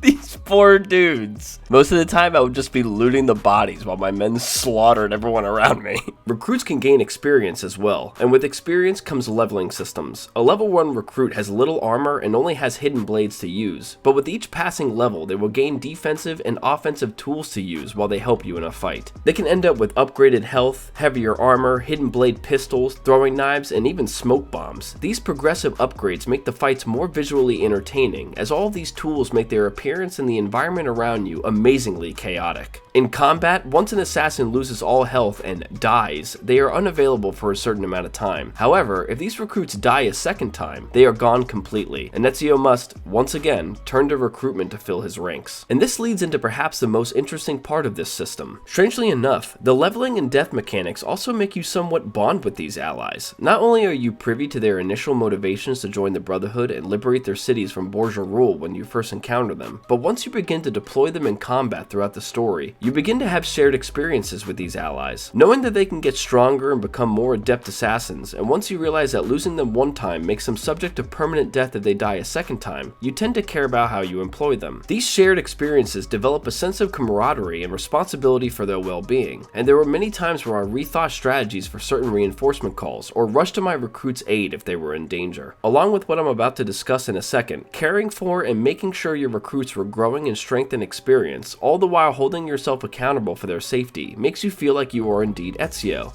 the newly appointed leader of the Italian Brotherhood. This game also introduced a small but fascinating mechanic with the recruit missions. Apart from assisting Ezio in combat and his objectives throughout the story, your assassins can be sent on Brotherhood operations to various cities around the world. These missions offer diverse objectives, from intelligence gathering, assassination contracts, to protecting informants. Missions have a chance to succeed or fail, depending on which recruit you send, how many you send, and how experienced the ones you send are. I didn't find the risk of losing my men worth it, and would always try to send 2 very seasoned assassins with another 2 that weren't as experienced. When your recruits would return, they would be stronger and gain levels, as well as provide Ezio with some money as a reward for the contract being completed. If you guys don't mind a nitpick here, I want to add that some of these missions are a bit sus. I mean, a Templar peddling false science? What does that even mean? Any explanation here? Can we be given a bit more understanding on what exactly this Templar did wrong? If it was just a Templar assassination, I'd be fine with it. But this is stating that the reason for his dispatching is because he's an advocate for false science. Did he find out pregnant women can't drink? This is just further evidence of the indoctrination at work here. Ezio goes to his men and says, "There's a Templar peddling false science. I want his head on a platter." And his dudes are like, "KK, you got it. No questions, just obedience and murder." This does not at all detract from the recruit system, just from the lore of the series, and I think I'm going to bring some of this stuff up in another video I plan to make. Like I said earlier, all of these mechanics combine into making you feel like you are actually the leader of the Italian Brotherhood. The ability to forge a brotherhood and witness the members' growth from humble novices to skilled assassins was remarkably enjoyable. The strategic depth of selecting recruits for missions and customizing their abilities gave players a satisfying sense of control over their Brotherhood's operations, and the emotional weight that came from the death of your recruits would make players feel a sense of loss that compels one to always make sure one only hands battles to those who can handle them. To put the goddamn cherry on top of this fucking sundae, once a recruit reaches his highest level of experience, we even get to witness his formal induction into the Brotherhood. The wisdom of our creed is revealed through these words. We work in the dark to serve the light. We are assassins. Nothing is true. Everything is permitted.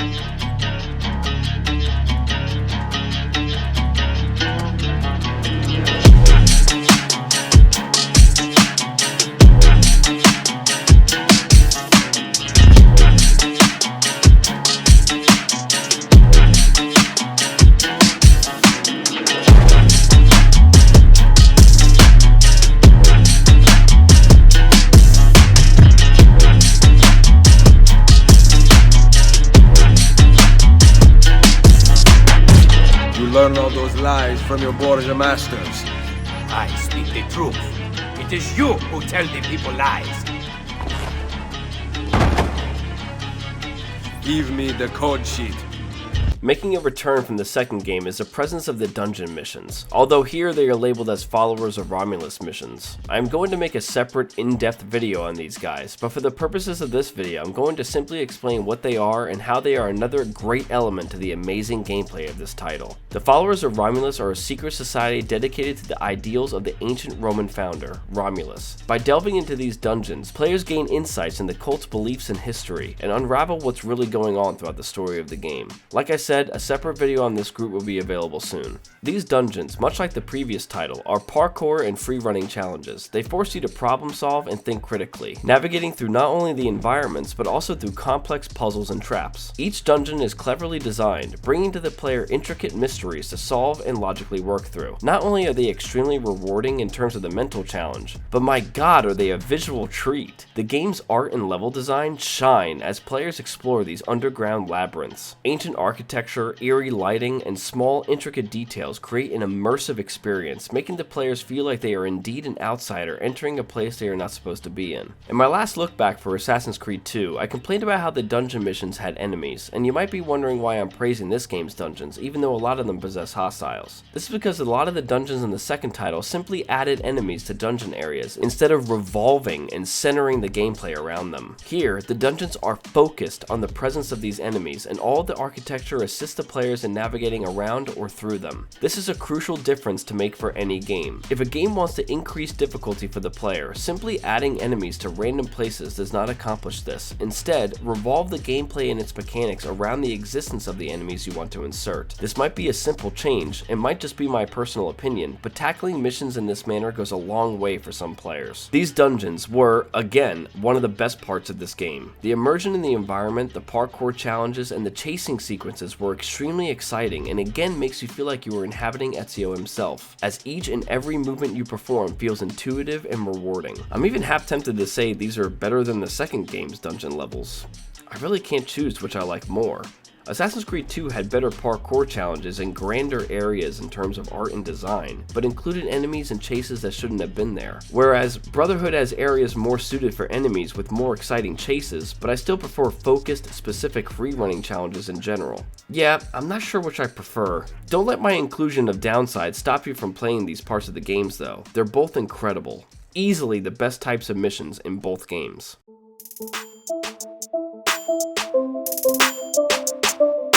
As you know, Assassin's Creed Brotherhood is positioned around the liberation of Rome and its inhabitants from the Templars, and more specifically, the House of Borgia. In the beginning of the game, Machiavelli introduces to us the existence of Borgia-controlled territories, which become fundamental to the gameplay. The process here is quite simple. The map of Rome is divided into numerous districts, each of which are dominated and controlled by the Borgia, represented by so-called Borgia Towers. Although these areas of the map indeed contain numerous mercenaries and thieves for hire, hoes, shops, and potential assassin recruits, all these elements inside the controlled districts are locked away from the player until the Borgia Towers are destroyed and the captain of the territory killed. The towers are, of course, not easily cleared, as they are located in compounds patrolled and guarded by a plentiful number of Borgia soldiers. Once the compound is raided, the lead Borgia captain eliminated, and the tower burned down to the ground, the territory then becomes liberated, and the aforementioned factions and closed down shops become available to the player. This system isn't anything extraordinary, but given the nature of the gameplay, how could one not find this enjoyable? All the elements Ezio has at his disposal, namely his personal weapons, tools, and obviously his assassin recruits, make clearing these compounds so fucking entertaining. Players are not forced into any path or strategy here either, as one could infiltrate stealthily if one wanted, or straight up attack head on by calling in assassin reinforcements. Just another simple part of the title that is considerably enhanced by the amazing gameplay. As you journey through Rome, players witness the decaying infrastructure of the city. Landmarks and buildings have been crumbling under the influence of the Borgia,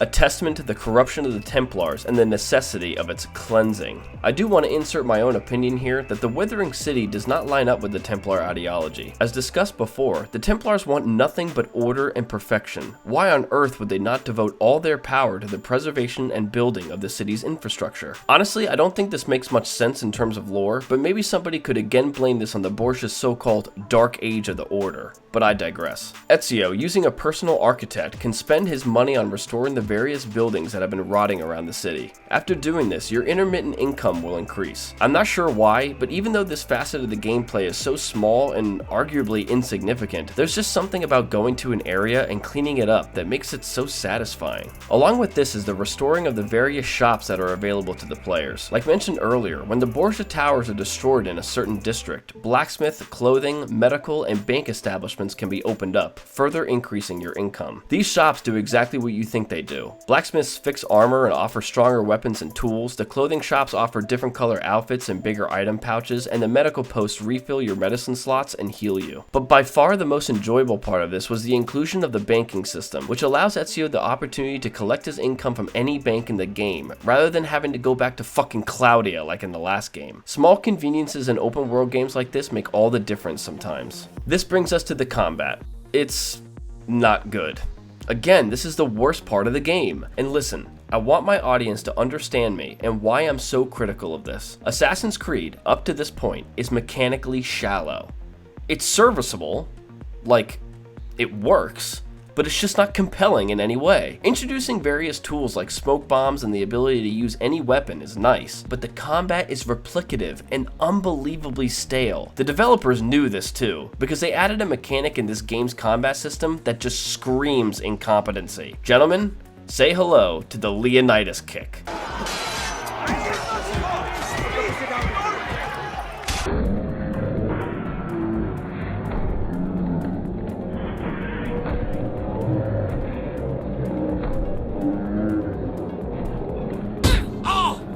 Kicked me right in the pussy! A kick so powerful, it can't be stopped. What the fuck is that? Oh! You kicked me right in the pussy! Nothing can stand against it. Regular soldiers, kicked. Heavy elites? Hey! Right in the pussy! Kicked. Bosses? Well, what do you think? I cannot die! Fortuna will not fail me! I am the best fighter who ever lived! Right in the pussy! This is what happens when an unstoppable force meets literally anything in the game. This is the developer saying, fuck it. Fuck it! We can't make this combat shit any better. Just give the players a get-out-of-jail-free card to eliminate anyone and anything. This is so laughably awful. Brotherhood finally gives us the crossbow to employ. I remember back in my younger years, people complaining about Altair not possessing one, as the cinematic trailer clearly shows him utilizing a crossbow. Then people were confused when it wasn't even introduced in the second game. But here, rightly so, we've gotten one. And man is it great. From range and close quarters, doesn't matter. We can use this anywhere. It's really fun. Additionally, it's another way to dispatch foes from range, as the throwing knives don't usually kill in one hit, rendering their use more of a risk than a guarantee of a stealth kill. Moreover, use of the hidden blade pistol wasn't stealthy at all, so the crossbow made the knives and pistol more viable in direct confrontation, while it itself could fill in the gap for at-range stealth eliminations. The gun is awesome. The crossbow is awesome. The smoke bombs are awesome, and the poison darts are awesome. If these instruments weren't here, oh my god, the combat would be a chore. And if you want to try this, go play Assassin's Creed 1. God, was that shit awful. Despite the tools on hand for the player, the simplistic attack,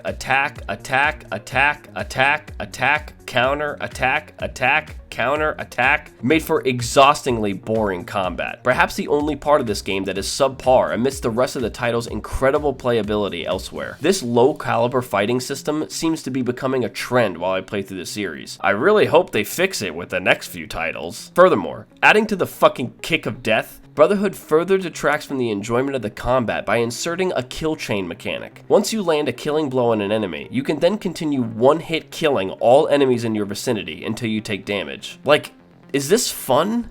Not only can you break all enemy defenses by kicking endlessly, but now we can chain kills off each other and render the opposition totally and utterly defenseless. There's no challenge here. No real danger. There's absolutely no depth in any of this. Kind of related to this point is the inclusion of Leonardo da Vinci's missions. Leo has several missions where he informs Ezio of the location of various weapon systems that he had created with the knowledge of the apple. He tasks our hero with destroying any trace of their existence so that they can't be employed in the Templar struggle for Italy. I gotta be honest, I hated these missions. Assassin's Creed, outside of 3 and Black Flag for their naval mechanics, is not known for the vehicular side of combat. Almost all of these missions include Ezio using a certain special vehicle against the Templars and wiping out everything. It was exciting to see which vehicles Leo was able to invent as a result of the Apple's insight, but the combat was frustrating with unintuitive controls and infuriating objectives. To add on to this, many times that you were on foot for the missions, the game tasks you with not being noticed and maintaining 100% stealth. You cannot be seen or identified, and you cannot use your assassin recruits. I truly believe that this is meant to artificially inflate the game time to make it longer. Because if you can employ your usual strategies in these missions, it would probably be over in half the time, maybe even less. I know that it's a bit weird for someone to bitch about, a forced stealth section in a stealth-focused game,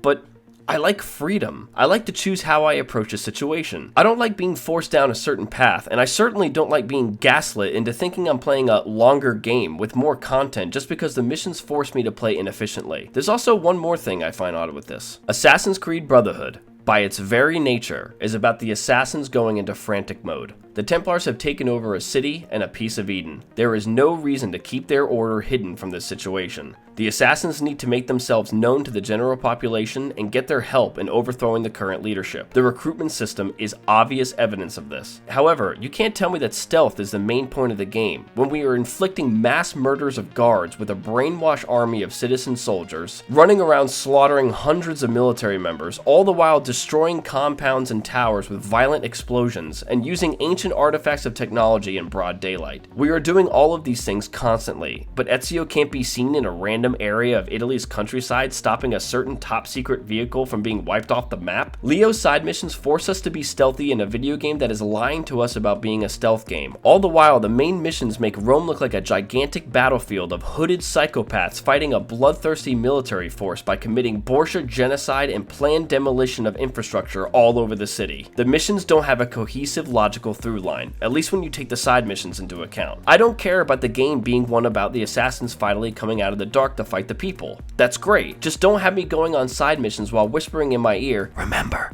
this is a stealth game."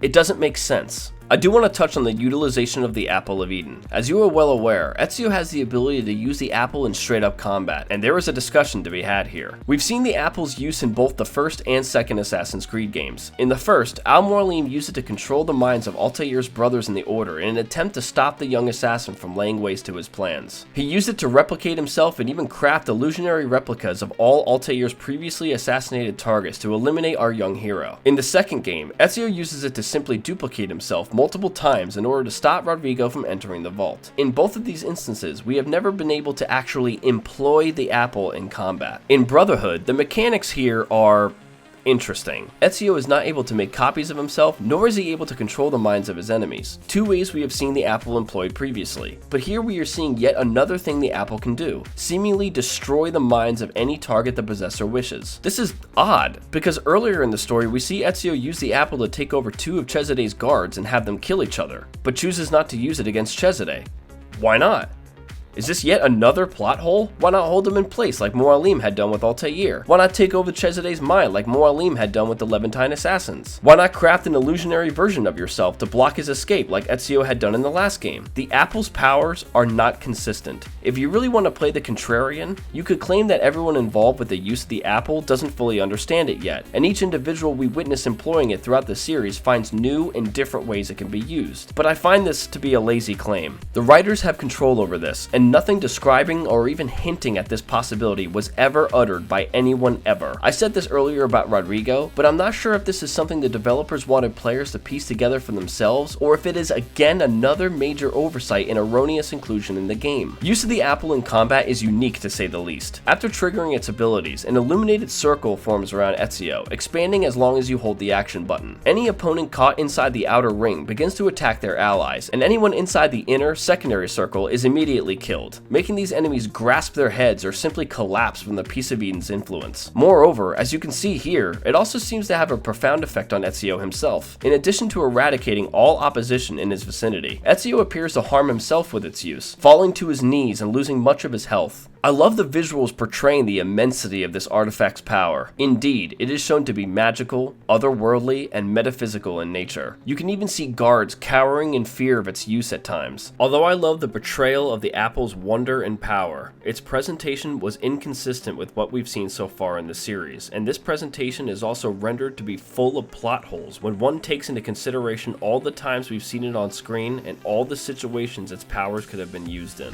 One more gripe to discuss. Assassin's Creed 1 was a AAA game with AAA content. Although I bitched about the quality of that content, it was still there, and perhaps some grace can be given to Ubisoft for it being the first entry in the series. The second game expanded the AAA experience and made the world bigger, provided players more things to do with the side missions and even the economy, allowing them to purchase businesses and make additional income. The most important element about these games that scream out to me, though, is the inclusion of different cities and locales to explore and operate in. The various cities we can travel to offer diverse landscapes, architecture, cultures, and peoples. In Brotherhood, this setting diversity is completely missing. Rome is the only city in the game. This is again evidence that the game is more of a DLC rather than a full-fledged AAA title. In order to inflate the game time and create the illusion of quality and things to do, Ubisoft forced us to be stealthy in certain sections and spend our time repairing Rome's decaying infrastructure. These side missions artificially elongates the game time and tricks players into thinking this is a $60 video game rather than a $30 expansion pack to Assassin's Creed 2. I don't like this, and I think parts of the game suffered because of it. The last thing to discuss is the environments present in the game. As mentioned in my previous lookbacks, Ubisoft again shows its mastery in crafting terrain that both facilitate movement throughout them and showcase their wonder while in them. Taking players into, say, a fantasy or sci-fi universe is tough, as one must craft the world around them and make it indeed seem foreign to the player.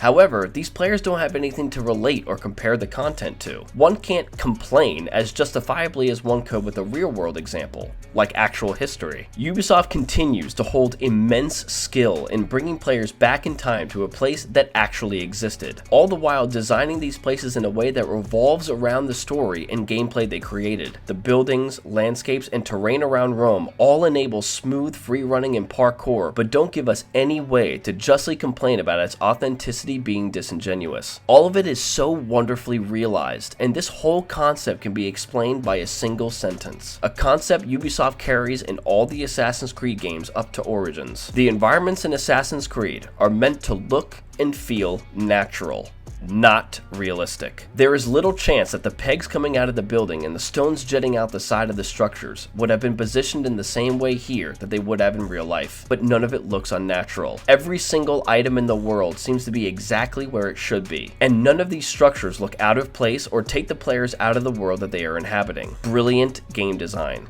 Ubisoft has never let me down in terms of the world building. This world building pulls me into the universe of historical set pieces and time periods, and all of it is delightful.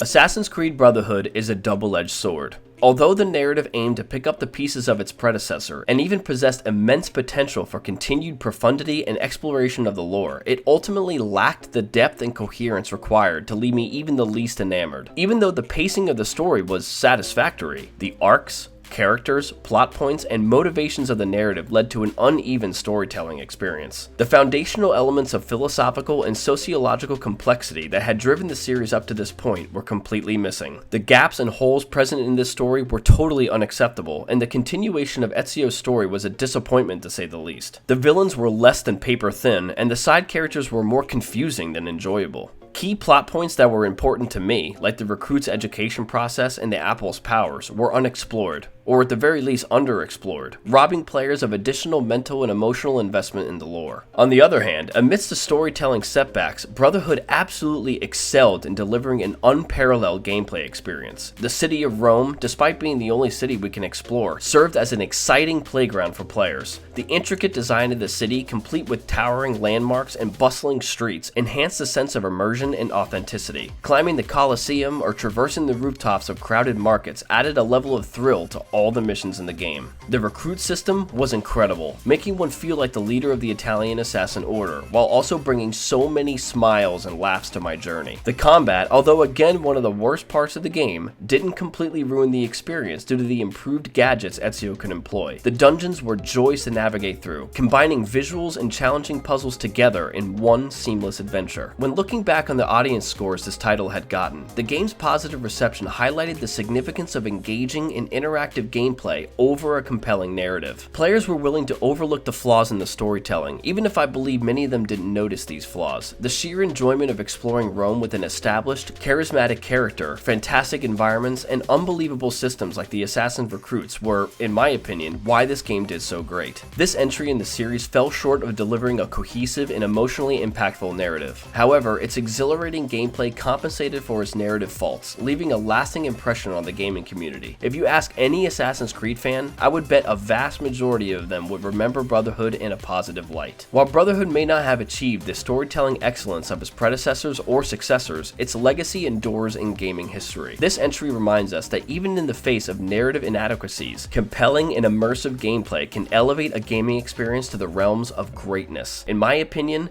this is the most fun I've had with an Assassin's Creed game for a long time, and perhaps the scores here are well deserved. With that, the look back for this game is finished, and the look back for Revelations begins. See you then.